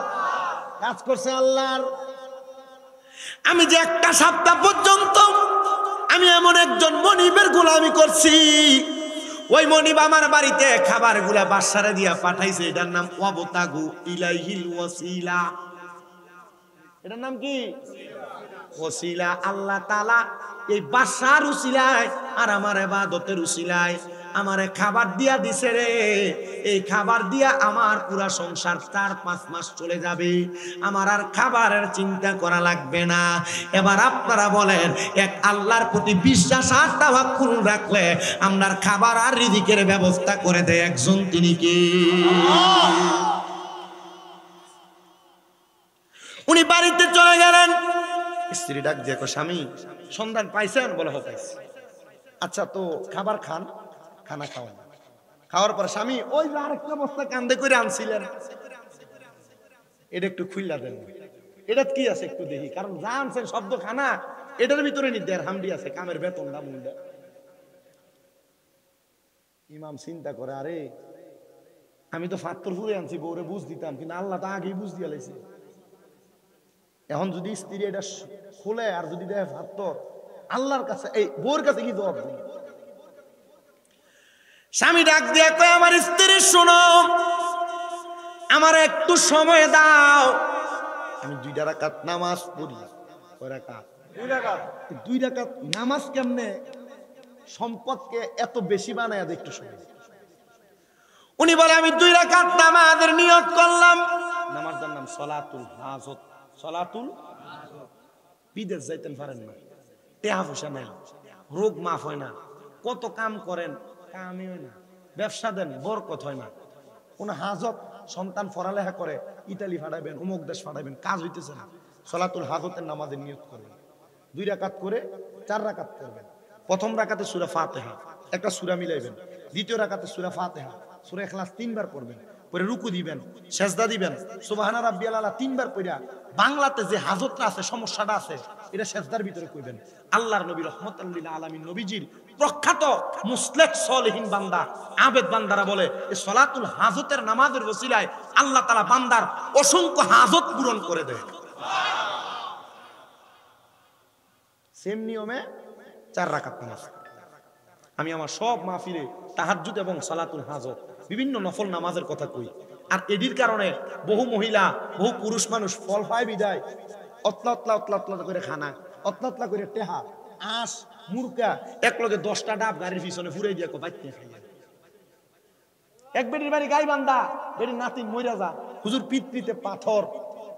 ওই তাহাজ্জুদ নামাজের ওয়াজ করছি, বেটি শুনছে, বেটির নাতিন রে কইছে 3 মাস তাহাজ্জুদ পড়, দেখবি তোর পাথর ভালো হয়ে যাবে। ডাক্তার দেখাইছে পরীক্ষা করে, কহুজুর পাথরই তো নাই। বেটি ফোন দিয়া প্রতি মাসে মাসে 5,000 করে ভাড়া। চিন্তা করলাম চাকরি না করলেও চলবো। হজে যাইতেছে, এই মন শাসন বাড়ি হজে যাবে, মন শাসন 2 ফোলা মারা গেছে। ও বাবা আপনার ওয়াজ শোনার পর থেকে তাহাজ্জুদ কাজা নাই, 5 ওয়াক্ত না তাহাজ্জুদ নামাজ কাজা নাই। যাওয়ার আগে বাইক নিয়ে হাদিয়া খানা, এই এলাকার কোনো ঢাকন ফলে লাগান নাকি তৈছে, হ্যান্তা এডি লয়ে গেছে, কমলা হয়েছে এডি লয়ে গেছে, নিয়ে কইছে আউনের পরে আরো দেন। আমার এক ওস্তাদ শুধু আমার বলছিল তাহাজ্জুদ গুজারি হও, দুরূদ শরীফের প্রতি আকৃষ্ট হও, সম্পদের পিছনে তুমি দৌড়ান লাগবে না, টেহা লইয়া মানুষ তোমার পিছনে দৌড়ে।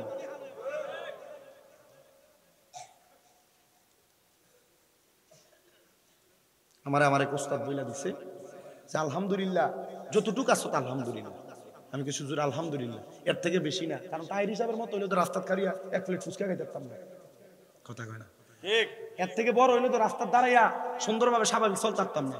কুমিল্লা কান্দিরিফার সব ফুটপাতের যত দোকানদার আছে বেশিরভাগ দিল আমার সম্পর্ক, দাঁড়াই দাঁড়ায় কথা কইতাম পারি, খাইতাম পারি, কিন্তু যদি এর থেকে বেশি হয়ে গেলে তো আর পারতাম না।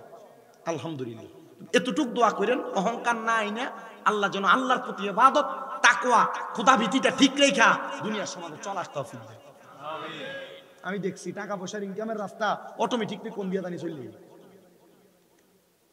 আজকে আপনাদের দোয়ায় আমি কইছিলাম না আমার 6টা মাদ্রাসা আছে, আমার এর মধ্যে এক মাদ্রাসা আজকে 2টা ছেলে হাফেজ হয়েছে। আজকে আমি মাগরিবের আগদা দিয়ে মাদ্রাসায় ঢুকছি, এই যে ফলামের নামাজ শেষ করে আইয়াই আমার ফায়দের সালাম করতেছি, ভিতরে হুজুর হেফজ শেষ। একটার বাড়ি আপনাদের বরুরা উড্ডা তার নানার বাড়ি, আর একটার বাড়ি যে বরুরার ইন্ডিয়া কি কয় ফয়াল গাছার ফুপ দিক দিয়া না জানি দক্ষিণ দিক দিয়া, এই 2টা ছেলে হাফেজ। আলহামদুলিল্লাহ বরুরার অনেক বাচ্চা আছে আমার মাদ্রাসায় নূরপুরে। আমি এতটুকু বিশ্বাস রাখি আপনারা যারা আছেন আল্লাহর ওয়াস্তে আল্লাহর প্রতি তাকওয়া, আল্লাহর প্রতি বিশ্বাস, খোদাভীতি এবং বিপদ আপদে ধৈর্য, অসুস্থতা এমন ধৈর্য ধারণ করেন, আপনি সম্পদ কামাই করার জন্য চেষ্টা করাও লাগবে না, যেমন অটোমেটিকলি সম্পদ আপনার পিছনে ঘুরতেছে। 2 রাকাত নামাজ পড়তে সুযোগ দাও, খাতিবে মুকাররম 2 রাকাত নামাজ আদায় কইরা, কারণ মুনাজাতের ভিতরে যদি কই আল্লাহ আমার তুমি মাফ করো, আমার সম্পদে বস্তায় যা আছে এগুলার তুমি স্বর্ণ বানায় দেবো, বুঝা লাইব। আমি মনে হয় মুনাজাতে আল্লাহর কাছে কইতেছে। উনি কয় 2 রাকাত নামাজ পড়া সালাতুল হাজতের নামাজের দোয়াটা কোনে করব, সেজদার ভিতরে বাংলায় সেজদায় কয় আল্লাহ আমি তোমার কাছে মাপ চাই, ইজ্জত বাঁচাও। তুমি চাইলে মাটিরও স্বর্ণ বানাইতে পারো। আল্লাহ পাথরগুলারে তুমি যে কোনো একটা সম্পদে পরিণত করে দাও। নামাজ যখন শেষ করছে, স্ত্রী বস্তাটা টান দিয়া খুইলা দেখতে পুরা বস্তার পাথর স্বর্ণ হয়ে গেছে। ইবাদত করছে আল্লাহর, স্বর্ণ বানাইয়া দিছে আল্লাহ। আল্লাহ চাইলে সম্ভব, এটার অন্য কোনো প্রমাণ লাগবে না। মদিনাতুল মুনাওয়ারার পাশে উহুদ পাহাড়ের দিকে তাকাও, কিয়ামতের আগে আল্লাহ তাআলা পুরা উহুদ পাহাড়ে স্বর্ণ বানিয়ে দিব। তাহলে আল্লাহ চাইলে পাহাড়ে পাথরে স্বর্ণ বানাইতে পারেনি? অস্বীকার করলে কাফের, কারণ নবীর হাদিসের কথা। পুরা উহুদ পাহাড় স্বর্ণ হয়ে যাবে। আল্লাহর প্রতি তাকওয়ার ব্যাপারে আরো কিছু কথা বলি। মুগুজি এলাকার চা দোকানের ভিতরে এমন অনেক কুনেরটা মানুষ দোকানে বসে দেখবেন, যারার কাম হলো দোকানে বইয়া বইয়া মানুষের বদনাম করা। কে কি অন্যায় করে, কে কি কাম করে, তার বাড়ির ব্যাপারে কথাবার্তা বলা। এমন অনেক আছে না নাই? এমন তিনজন মানুষ যারা মানুষের সমালোচনা নিয়ে ব্যতিব্যস্ত থাকতেন, পরের বদনাম করতেন। তারা তিনজন মানুষ মানুষের সমালোচনা বদনাম নিয়ে তারা ব্যস্ত। তারা আল্লাহর প্রতি বিশ্বাস, খোদাভীতি তাদের ছিল না। যখন খোদাভীতি তাদের নাই, তারা দুনিয়ার সমাজের মধ্যে চলাফেরা করে আর মানুষের বদনাম করে, মানুষের ক্ষতি করে। কিন্তু মানুষের ক্ষতি যে লোকগুলা করে, মানুষ যখন বুঝা যায় তখন এই লোক থেকে একটু সাবধান থাকে, দূরে দূরে থাকে।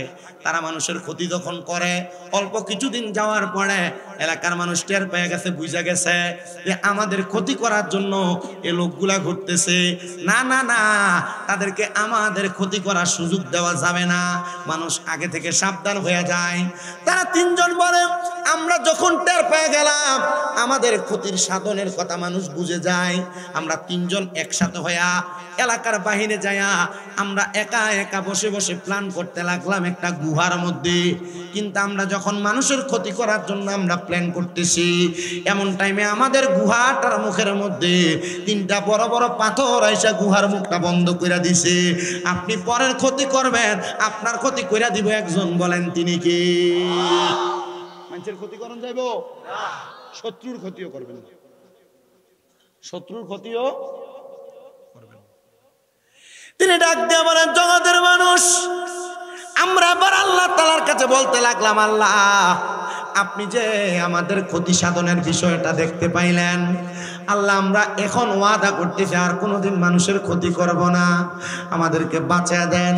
কোন বর্ণনাকারী বলে 3 দিন 5 দিন 7 দিন তারা সে গুহার মধ্যে বন্দী। আল্লাহর কাছে ডাক দিয়ে বলে, আল্লাহ আমি গুহার মধ্যে বন্দী, তুমি আমারে মাফ করে দাও। আল্লাহ তাদেরকে মাফ করে না, কারণ পাপ গুনাহ অন্যায় পাপাচার মানুষ যখন বেশি করে তখন আল্লাহ তার বিপদ দেয়। এই যে ভূমিকম্প, হারাজবানি, খুনাখুনি, মারামারি হইতেছে, জিনা ব্যভিচার হইতেছে, গুনার কাজ বেশি বেশি হইতেছে, এজন্য আল্লাহ তাআলা ভূমিকম্প দিয়া বান্দারে সাবধানতা লওয়া দেয়, বান্দারে সাবধান করে দেয়। বান্দা আমি আল্লাহ যেমন করে ভূমিকম্পের মাধ্যমে তোমাদেরকে সাবধান করি, এমন একদিন আসবে গো ভূমি ধসের মাধ্যমে তোমাদের বড় বড় রাজপ্রাসাদ গুলা মাটির নিচে প্রবেশ করাইয়া দিব, পাহাড় গুলা তুলার মতো উঠবে, আসমানের তারকা গুলা নিচের দিকে পাথরের ন্যায় পড়তে থাকবে শিলা বৃষ্টির মতো। তখন তোমরা আমি আল্লাহরে ডাকতে পারবা, মসজিদে যাইতে পারবা, কিন্তু তখন তোমাদের দোয়া কবুল হবে না। আমি আল্লাহকে আল্লাহ বলে ডাকবা, কিন্তু তোমাদের ডাকগুলা কবুল হবে না। ও আল্লাহ, এবার আপনি আমাদেরকে বলেন না, আমরা তো পাপাচার করেছি, আমরা তিনজন তো মানুষের ক্ষতি করেছি, অন্যায় করেছি, আপনি কি আমাদেরকে মাফ করবেন নাকি? আমার আল্লাহ তাআলা এমন পাপকারীদেরকে মাফ করেন না। কিন্তু তারা তিনজন বলতেছে, আল্লাহ তো মহান, আল্লাহ তো গফফার, আল্লাহ তো সত্তার, আল্লাহ কাহার, আল্লাহ রহমান, আল্লাহ রহিম, আল্লাহ কুদ্দুস, আল্লাহ জাব্বার। আল্লাহ তাআলার কাছে যেন কিছু চাইলে আমার আল্লাহ ফেরত দেয় না, আল্লাহর ধন ভান্ডারের মধ্যে কোনো কিছু কমতি হয় না। চলো রে চলো, আমরা আমার আল্লাহ তাআলার কাছে, আমরা তো মানুষের ক্ষতি করেছি, এমন কোন ভালো কাজের ওসিলা দিয়া দোয়া করি, আল্লাহ আমাদেরকে হয়তো ভালো কাজের ওসিলা দিয়া দোয়া করলে আমাদের দোয়াগুলা কবুল করে নিবে। এবার আপনারা বলেন, ভালো কাজের ওসিলা দিয়া দোয়া করলে আমার আল্লাহ দোয়া কবুল করতে পারে কি পারে না? তিনজন, একজন বলে আমার কাছে কোনো ভালো কাজ নাই, একটা ভালো কাজ আছে। কি? আমার ভালো কাজ হইলো আমার কাছে এক কর্মচারী কাজ করতে, তার কাজের বেতন হইলো প্রতিদিন কাজ করলে তার এক বেলা খাওয়াইতাম, দুই খুশি করে 2 শের করে চাউল দিতাম। আমরা খুশি কর না শের খুশি 2 খুশি করে চাউল দিতাম। তো তার খাওয়ার কোনো লোক নাই, সে আমারে 2 খুশি দিয়ে দিছে। চাউলগুলো আমার কাছে দিয়ে 1 মাসের কাজের চাউল আমার কাছে জমাইছে। কিন্তু সে আমার বাড়ি থেকে যাওয়ার সময় কইছে, বাচ্চা এটা আপনার কাছে আমি আমানত রাখলাম, ভূমিকম্প কি লেগে আইয়া শুনেন, আমানত রাখলাম, আমি আপনার কাছ থেকে ফেরত নিব। আমানতের খেয়ানতদারিতা যখন শুরু হয়ে যায় তখন আল্লাহ ভূমিকম্প দেয়। আমানতের বহুত মসজিদের সেক্রেটারি আর কেশিয়ার মসজিদের টিয়া দিয়া বাজার করে করে খায়। কথা কন না আছে না নাই? আরে মসজিদের টাকা যেমনে দিছে আপনার কাছে এমনি আদলি নোট 5 টাকা 10 টাকা এমন থাকবো, তা আপনার কাছে যে মোটামুটি একবারে সুন্দর টিয়া চাইলে আচ্ছা নিস, টিয়া চাইলে আচ্ছা নিস, এমন আছে না? আমরা এলাকা তো আছে। আচ্ছা যদি এটা ভালো লাগে যদি নোট করে দেয় তাহলে ঠিক আছে, কিন্তু বাইঙ্গা খাবে ওই কো খাইয়া বলে টের হইতো। ইতার বিচার আল্লাহ করতো না দুনিয়া, এটির বিচার আল্লাহ কবরে করে। উনি ডাক দিয়া বলেন, জগতের মানুষ, হে দুনিয়ার মানুষ, আমার বাড়িতে একটা কর্মচারী কাজ করত, এই কর্মচারীটা আমার কাছে চাউলগুলা আমানত রাখছে। এবার আপনারা বলেন আমানতের খেয়ানত যারা করে তারা হলো মুনাফেক। জবান বন্ধ নাই, বলেন তারা কি? মোহাব্বতে কন্যা তারা কি? এবার আমি আমার আমানতটারে আমি খেয়ানত করলাম না। আমি দেখলাম সে যখন তার চালগুলা ফেরত নেয় না, চালগুলার মধ্যে এক জাতের পোকা ধরে, যেটারে আমরা কেরি পোকা কই, চালের মধ্যে পোকা ধরে যাচ্ছে। আমি চালগুলা বাজারে বিক্রি করলাম, বিক্রি কইরা আমি একটা বকরি ক্রয় করলাম। বকরি কইরা আমি যখন বকরিটা ক্রয় করলাম, বকরিটারে অনেক দিন পর্যন্ত আমি পালতে লাগলাম, অনেকগুলা বকরি হয়ে গেছে। এবার বকরিগুলা আমি বিক্রি করলাম, বিক্রি করার পর আমি অনেকগুলা গরু আনলাম, লালন পালন করতে লাগলাম। যখন অনেক পর্যন্ত আমি লালন পালন করতাম, অনেকগুলা বকরি এবং অনেকগুলা গরু হয়ে গেছে, 2টা রাখাল দিয়ে আমি পরিচালনা করি। এমন টাইমে আমার কাছে ওই লোকটা এসে কয়, ওগো বাদশা, আপনার কাছে আমি যেই চালগুলা দিছিলাম আপনি আমার চালগুলা ফেরত দিয়া দেন।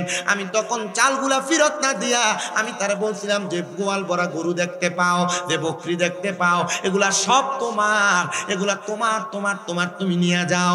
ডাক দিয়া কয়, বাদশা এগুলা আমার না, আমার সামান্য মাত্র 60 কুচি চাল ছিল, এগুলা আপনি আপনার কাছে রাখছিলেন, কিন্তু এগুলা এত বেশি হয় কেমনে? বলে তোমার এগুলা নষ্ট হইতে লাগছিল, এজন্য আমি এগুলার বিক্রি করে তোমার জন্য বাড়তি করে দিয়েছি।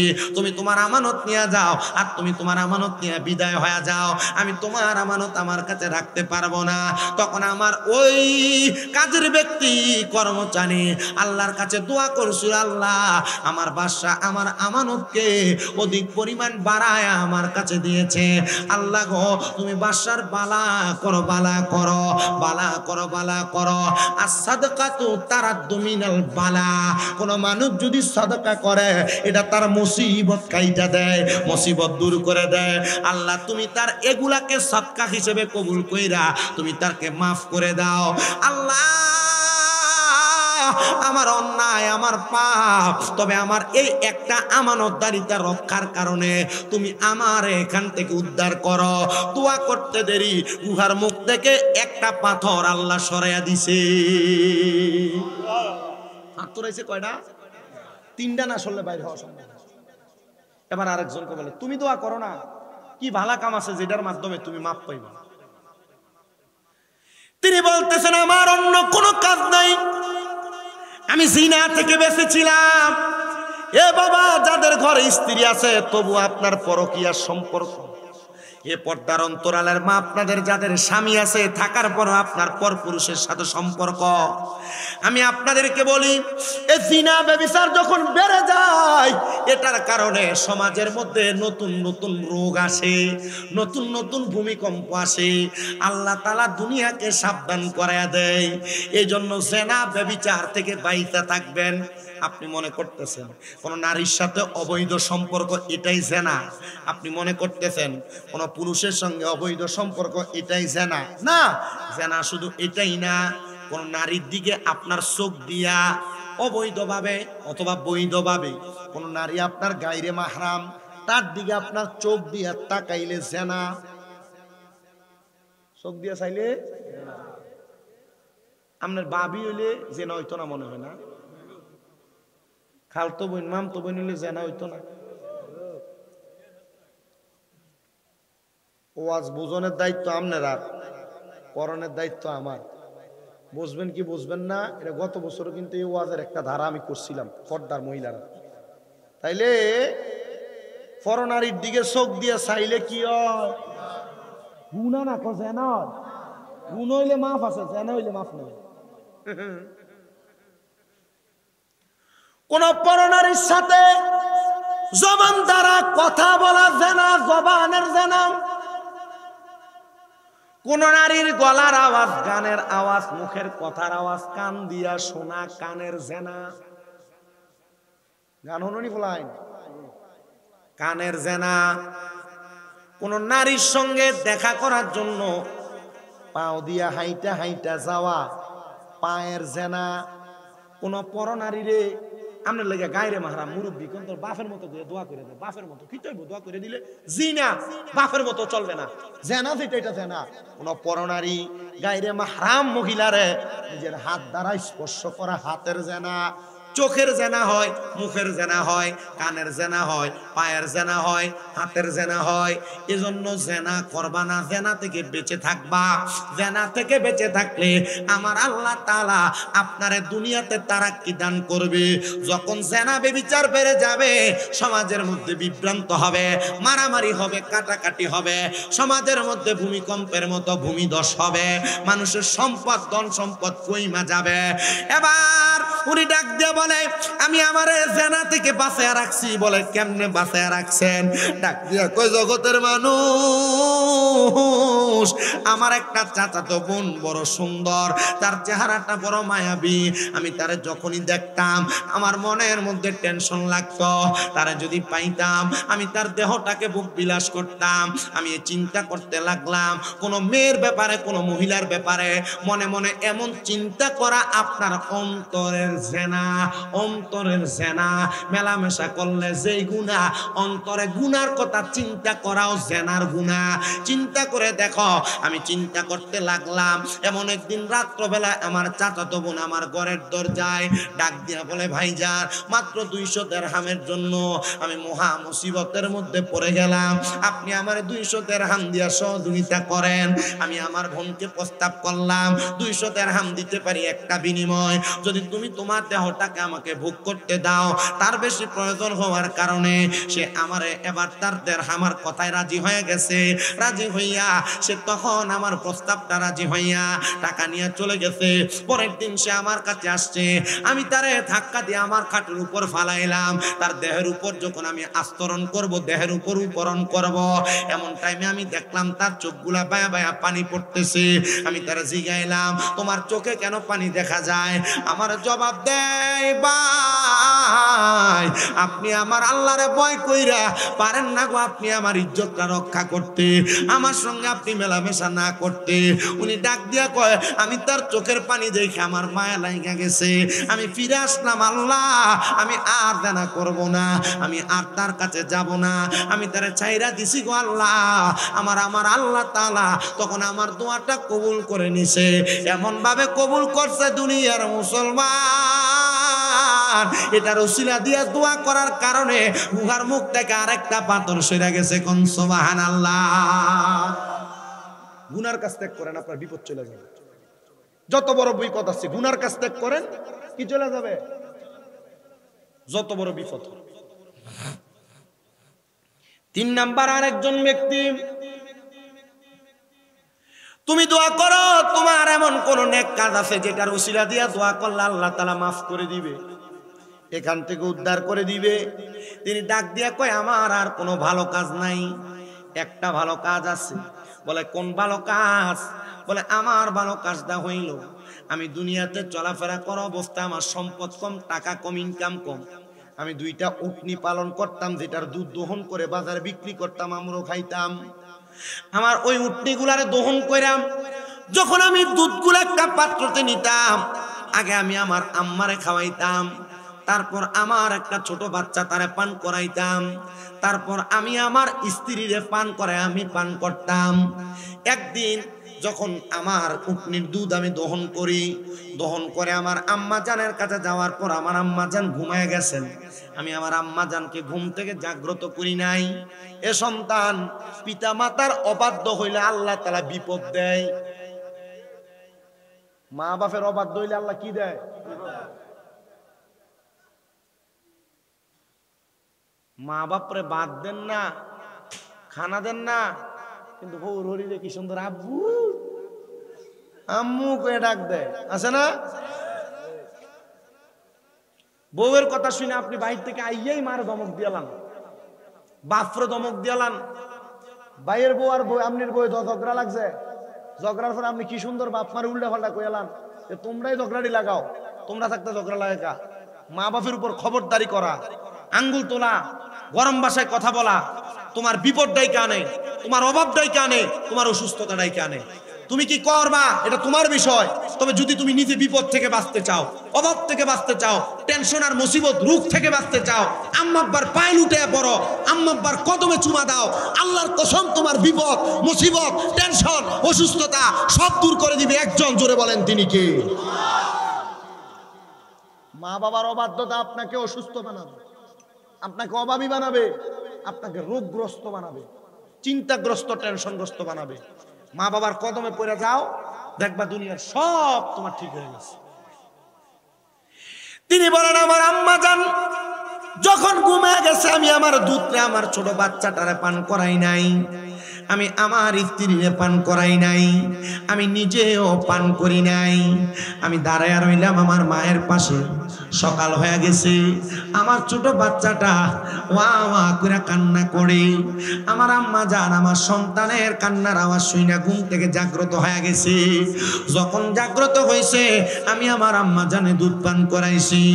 আমার মা ডাক দিয়ে কই, সন্তান গভীর রজনীতে তুমি আমার পাশেই দাঁড়ানো ছিলা, তোমরা নিজেরাও কি পান করো নাই? না গো মা, তোমারে না খাওয়াই আমরা খাই না। বউ তোমারে লুগে লুগে নাস্তা আনতে কইছে, রাত্রবেলা বউয়ের লেগে নাস্তা ডানলা, আব্বা আম্মা কি খায় একবারও কইলা না। বউরে কত দামি দামি খানা রেস্টুরেন্টে নিয়ে খাওয়াও, আব্বা আম্মার এক মাসে 1 কেজি ফলও কিনে খাওয়াও না। বউরে শ্বশুর শাশুড়ির বাড়িতে নেওয়ার সময় আইসক্রিম ফুচকা চটপটি কত কিছু খাওয়াও, আব্বা আম্মারে নিয়ে তো কোনোদিন ঘুরতে দেয়া দামি কোনো খানা খাওয়াইলা না। সন্তান একটা বার আমার কথাটা মনোযোগ লাগাও, কত আব্বা জানার 100 টাকা আব্বার সন্তানের কাছে খুঁজা নেওয়া লাগে। ও সন্তান, তুমি কি জানো নবীর হাদিস কি বলে? আমার নবীর হাদিস বলে, কোন বাবা তার সন্তানের যত সম্পদ আছে অনুমতি লাগবে না, অনুমতি ছাড়া পুরা সম্পদ যদি খরচ করে ফেলে ওই আব্বার কোনো গুনাহ হবে না, কারণ ওই আব্বার সন্তানের যত সম্পদ এগুলা সন্তানের না, এগুলা সব তার আব্বা বেঁচে থাকা অবস্থায় তার আব্বার সম্পত্তি। জবান খুলে জোরে জোরে এখন আল্লাহু আকবার। 100 টাকা খুঁজুন লাগে, 100 টাকা খোঁজা লাগে। আমি তো এখনো বলে আসছি, ইসমাইলের আম্মার কাছে বলে আসছি, তারপরও দেয় না। আমি বলছি আমার বাপে যদি দৈনিক আমার মন চাই প্রতিদিন 1000 করে হাত খরচ দিতাম না, আমার হেবার কাছে যা দেই খরচ হড় আলা খরচ করে। আমার আব্বার কাছে যা দেই কুরসি মানুষের কি বিচি করে খরচ করে। হ্যাঁ, বউর কাছে জিজ্ঞা দেখতে দে,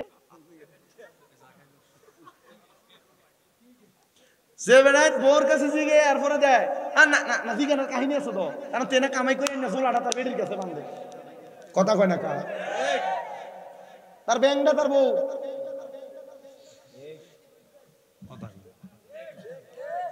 আরে আছে না নাই? তবে দুনিয়াতে এমন কিছু কিঞ্চিত ঘটনা ঘটছে যে ঘটনাগুলা খুব বেইনসাফি ঘটনা। সন্তান কামাই করে তার বাপের কাছে তার বিদেশের সব টিয়া বাড়াইছে, ছুডু ভাই মেজো ভাই সবাই এই ফুটের টিয়া কামাই দিয়া বিল্ডিং করে দিছে, কিন্তু ফলা বিদেশ থেকে আইয়া কিছু পাইছে না। এমন অনেক বেইনসাফি ঘটনা ঘটছে, আছে না? এমন বহুত বেইনসাফি ঘটনা আছে যে ফুতে বিদেশ করে দেখিয়া এই ফুতের কিছু দিছে না, শুধু ঘরের জায়গাটা দিয়া আর যা ছিল বাকি 2 ফুটের ভাগ করে দিয়ে লাগছে। এমন হয়েছে না অনেক? এটার কারণে বহু সন্তানরা মাঝে মাঝে অবাধ্য হয়। তবে সন্তান মা বাপ যদি নিজেরা না দেয় মান্য নিও, কথা কয় না। আর আমার তো বাপের দিন বিড়াটাই নাই, কি নাই, যে দূর আছে শুধু 2 রুমের একটা টিনের ছোট্ট ঘর, আমার তো নাই। কিন্তু আপনি আমার বাড়িতে যাইলে রাস্তার নামলে জিগেবো, আপনি কইবেন না স্বামী রাজার বাইর যান, জিগেবো কোন বাইর বুঝালেন কোন বাড়ি, মানে বাড়ি কয়টা, আমার আব্বা জানের একটু দোয়া আছে। আমার আব্বা জান, আমার দাদি যখন মুরব্বী মানুষ, তো আমার দাদি সকালবেলা আমার আব্বার কাছ থেকে নাস্তার জন্য আলাদা আলাদা চাইতো, আমার আব্বু দিতেন। আমার আব্বার আমি একটা জিনিস দেখছি, কি কয়, লিচুর সিজন আইলে কিনা নিয়া বেড়ার বাতার বেড়ার ঘরের মাঝখানে খুললে দিত। আমার দাদির লয়ে বইয়া বাচ্চা ফোলা হইলে খাইয়া দেরি থাকতো এটি দিত আমার মারাতে। তরমুজ নিয়ে আইলে বাইঙ্গা ঘরের মধ্যে খাইতো, এরপরে যেটা থাকতো এটা দিত করে। যে কোনো খানা না বাইঙ্গা খাইতো, মার লয়ে বইয়া এরপরে যা আইতো তা করে দিত। আমি বুঝছি যে না, আমার আল্লাহ দিছে মনে হয় আমার বাপের এমন কোনো ভালো কামের কারণে। আপনি বুঝতেছেন না মনে হয়? আপনি সন্তানরে আল্লাহ দিবে আপনার বাবার, আপনার সন্তানকে দিবে আপনার কোন নেক কাজের কারণে। আপনি শুধু দোয়া করে দিয়ে যান। বহুত পোলাপান তারা মা বাপরে হজে ফাটায় না এখনো। তো এই যে ইসমাইলের দুলাভাইটা নিলে চোখের পানি টলটলাইতেছে, হুজুর আমার আব্বা কাজটা শেষ করিয়া সরকারি চাকরি থেকে রিটায়ার্ডে আইছে, মনে করছি বাপ মারে হজে ফাটাম, হুজুর ফারছি না, সবটা পূরণ হয়েছে না। হুজুর আমি আমার মাটারে হজে ফাটানো চিন্তা করছি। আপনি আপনার বাপে হজ করবো, সম্পদ বেচালে বইয়া লেগে বাপের হজে ফাটান না। আরে বেটা, তুমি চালাক না, চালাক না। তুমি যদি চালাক হইতা, তোমার অল্প সম্পদ থাকলো এক কোনা দিয়ে বেচো তাড়াতাড়ি, বেচে আব্বা আম্মারে কও যান হজে যায় ঘুরে আইয়েন। আরে মিয়া, তোমার যে সম্পদ বেচে আব্বা আম্মা হজে যাইবো, ওই কাবা ঘরের কাছে দিয়ে গিলাপটা দিয়ে সৌর পানিটি ফালাইবো, যা বেচছে তার 10 গুণ আল্লাহ দিতে কি দেরি হইব নাকি? চালাকি বুঝো না তো তুমি। চালাকি বুঝলে বাপ মার আগে হতে পারাইতো। আমার আম্মা অসুস্থ, আমি কইছি আমার আম্মারে আপনি সুস্থ হন, আমি আমনে আমার ছোট ভাই সহ আমার বাপ সহ এক লোকে যাবো, লাখ 20 লাখ টাকা শেষ করে অসুবিধা নাই। মক্কা মদিনা যায় আমার আব্বা আম্মারে খুশি করলে বাপ মা মক্কার গদ্দরে দোয়া করবো, 20 লাখ না 20 কোটির মালিক হইতে কি 1 বছর লাগবো নি মিয়া? আব্বা আম্মা খুশি, দুনিয়া খুশি। আমি এতটুক বলছি, হুজুর, ইমাম সাহেব, মোল্লা, মুন্সি, মৌলবি খুশি করবা, আগে ঘরে বাপ মারে খুশি করো। আগে বাপ মারে খুশি করো, এরপরে তুমি দুনিয়া খুশি করো। আর বাপ মারে খুশি না করলে আল্লাহ তো খুশি হয় না। তো তুমি কারে খুশি করতে ঘুরো? হরির আব্বুটা হ, আর বাপ মা কান্দে করে কাম নাই। মাহফিল থেকে গেলে আব্বা আম্মার কাছে দেয়া, মাহফিল আওয়ানোর সময় আম্মা দরজার কাছে দাঁড়ায় থাকে, কিল্লে গা এলএম দিয়া। আমি 2য় বর্ষে কুমিল্লা আলিয়া। এলএম কি বেশি হয়েছে? আপনার এলাকার মসজিদের ইমাম সাহেব আমার থেকে ভালো বোঝা, ভালো শিক্ষা। প্রত্যেকদিন মাহফিল করতেছি না, একমাত্র আম্মা আব্বার দোয়ার বরকত। আমার ওয়াজ সব ঠিক আছে, লাস্ট এই ওয়াজটা কামে লাগাইয়া না। আমার সব মাহফিলে 5 মিনিট 10 মিনিট করে মা বাবার খেদমতের কিছু কথা থাকে। আর এই কথাগুলোর কারণে বহু পোলাপান হেদায়েত হয়েছে বিদায় পিছনে পিছনে ঘুরে ওয়াজ মাহফিলে যায়, জুমায় যায়। আপনারা বলেন তো, এই মুগুজি এলাকার প্রত্যেকটা সন্তান যদি মা বাবার প্রতি অনুগত হয়, আল্লাহ তাআলা চাইলে এই সন্তানের তকদির পরিবর্তন করে এই সন্তানকে টাকাওয়ালা, পয়সাওয়ালা, সম্পদওয়ালা বানানোর ক্ষমতা ওই আল্লাহর আছে না নাই?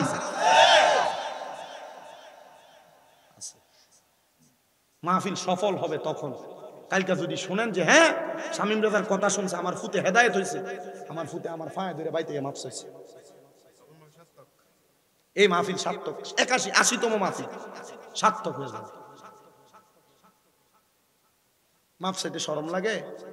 শরম লাগে? আমি ঠোঁট দিয়া বাপের ফায়ে চুমা দিছি, আমি ঠোঁট দিয়ে আমার মায়ের ফায়ে চুমা দিছি। এই যে অসুস্থ হয়ে ফিরে আসিল, চুমা দিছি পাও দিয়ে, এই ঠোঁট দিয়া। আর মিয়া বিছানায় পড়ে রয়েছে, উঠতে পারে না, প্রস্রাব পায়খানা করাইতে আলগি দিয়ে উঠানো লাগছে আমার আম্মা। যেদিন প্রথম আলগি দিছে আমার মার চোখে দিয়া পানি পড়ে। আমার মা কইতাছে তোরা আমার লাগে কত কষ্ট করতেছ। আমি তো চিন্তা করছি 10 মাস যে ফেটে রাখছে, কষ্ট হয়েছে না? প্রথম 2 মাস তো উঠটা বসতেই পারে না। মার বিছানার পাশে টাইসে ঘুমাইয়াছিলাম, প্রস্রাব পায়খানা নিতে সাফ করছি, লড়ছি না। কোন সময় ডাক দেয়, ফজরের আগ পর্যন্ত ঘুমাইছি না। তখন দেখছি এবিটি ঘুমাইছে, তখন ঘুমাইছি।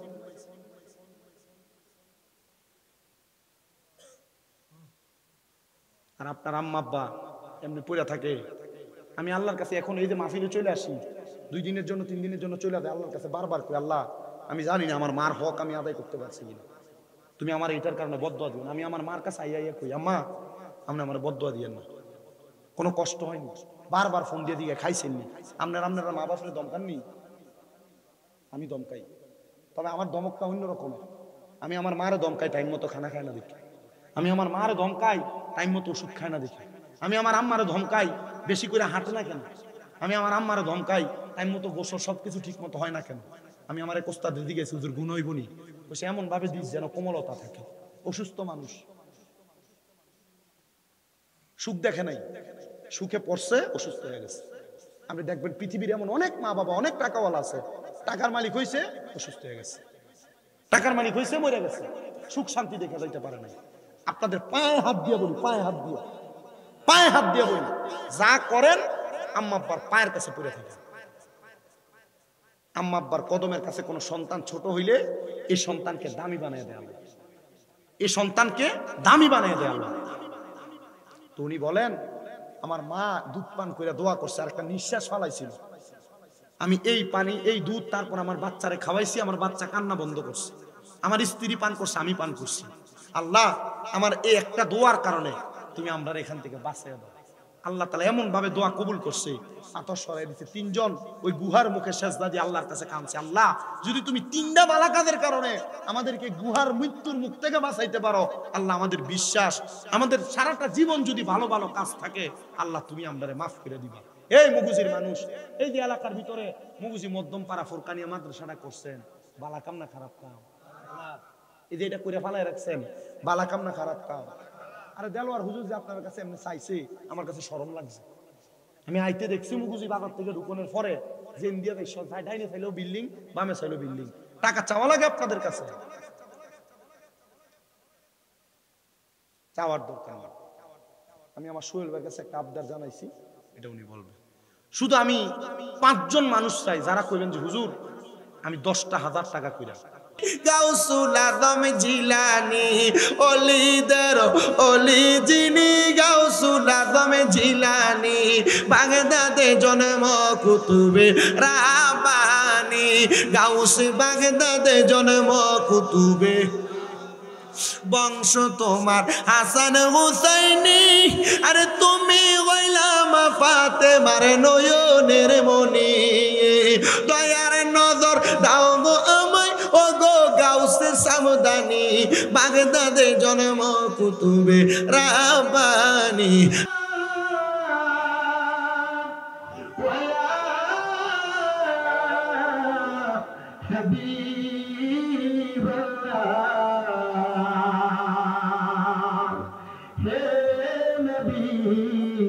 মদিনা তাবেদার সকল নবীদের সরদার, আপনি না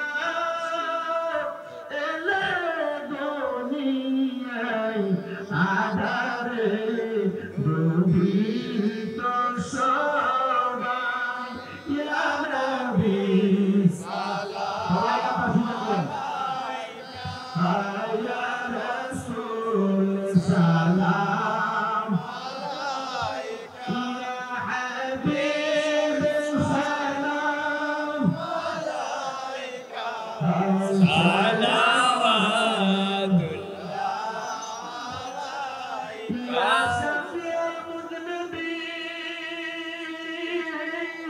ইয়া রাহাতাল আশিকিন, নবী গো আমরা মরণে হইব একা, আমরা কবরে থাকিব একা, হাসরে উঠিব একা, পাইব আপনার দেখা, ইয়া নবী সালাম আলাইকা, ইয়া রাসূল সালাম আলাইকা, ইয়া হাবিব সালাম আলাইকা, সালাওয়াতুল্লাহ আলাইকা, গাউসুল আজম ইমাম তোকা বন্নকা জলওয়ায়ে শানে কুদরত পেলা ও সালাম মুস্তাফা, জানে রহমত পেলা ও সালাম শমে মজনে হেদায়ত পেলা ও সালাম, आ जाए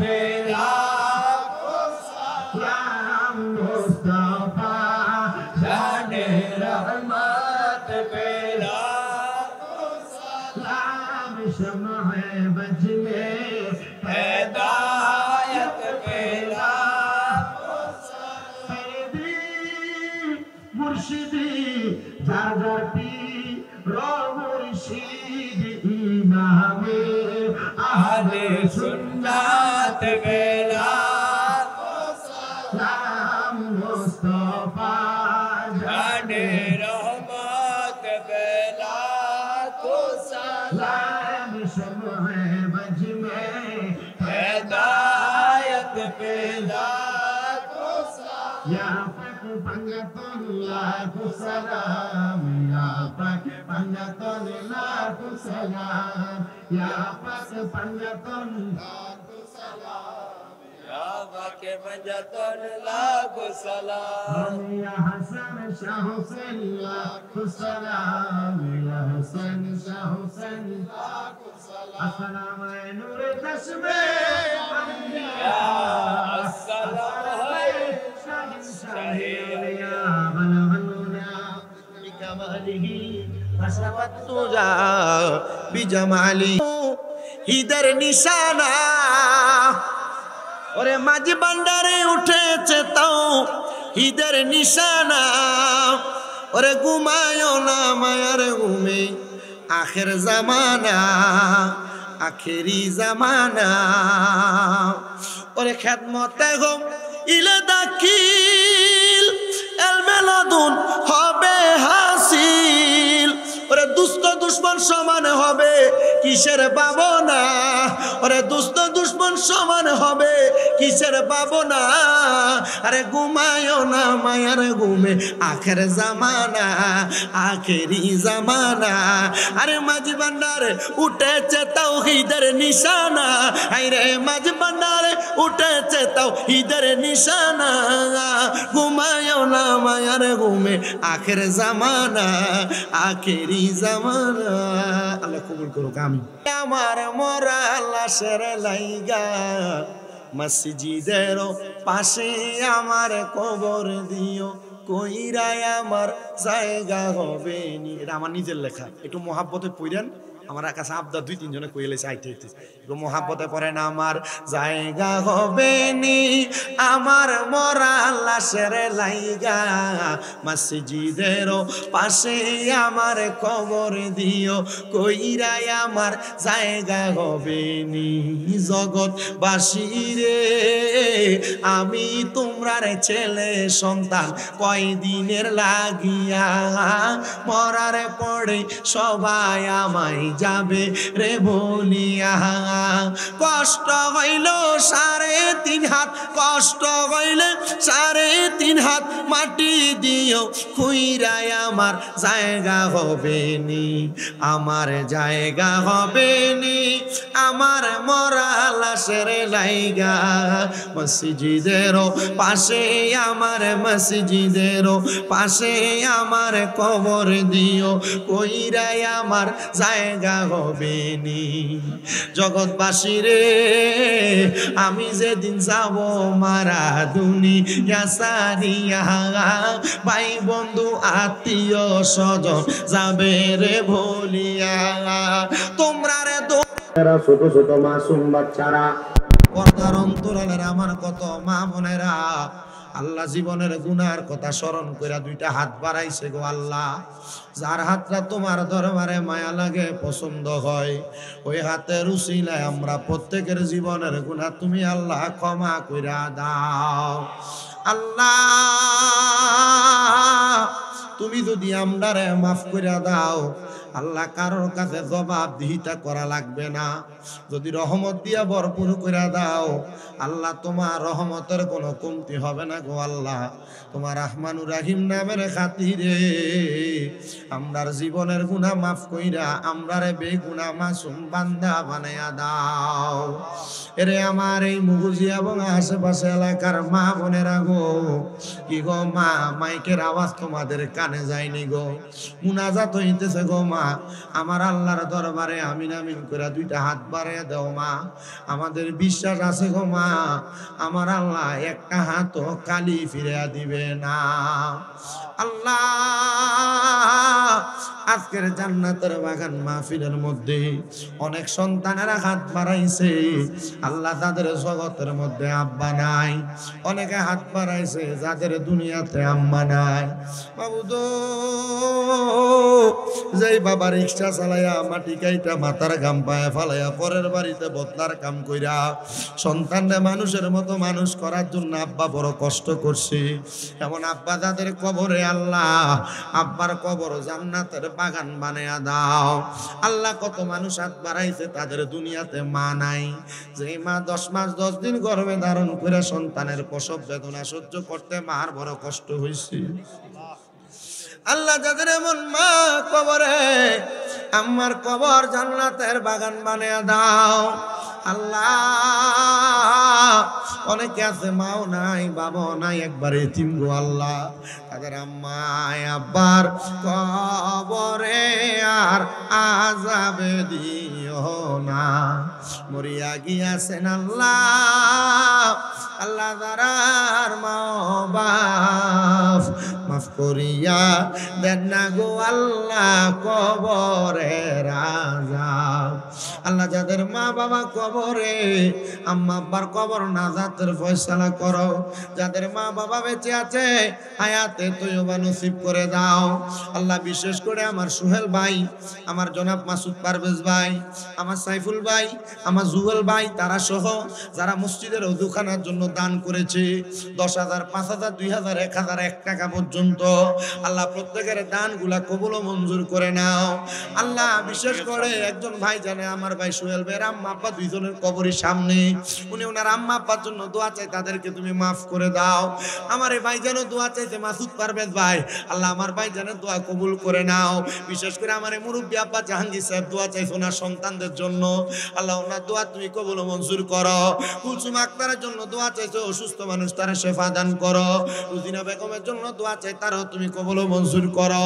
আমার অনেক প্রবাসী ভাইরা বিদেশ থেকে দোয়া চাই, আল্লাহ আমার প্রত্যেক প্রবাসীদের খাস দোয়াগুলো কবুল ও মঞ্জুর করো।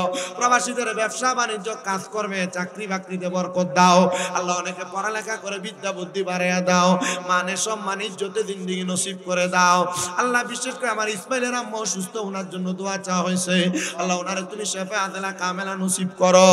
আল্লাহ বিশেষ করে মুগুদি মধ্যম পাড়া উত্তর দক্ষিণ যত পাড়া আছে আল্লাহ এই পুরা বরুড়া এলাকা সারা কুমিল্লার উপর সারা বাংলাদেশের উপর তোমার খাস রহমত বরকত দান করে দাও। সোনার বাংলাদেশকে আপনি স্থিতিশীল এবং সুন্দর বাংলাদেশ হিসেবে কবুল করে নেন।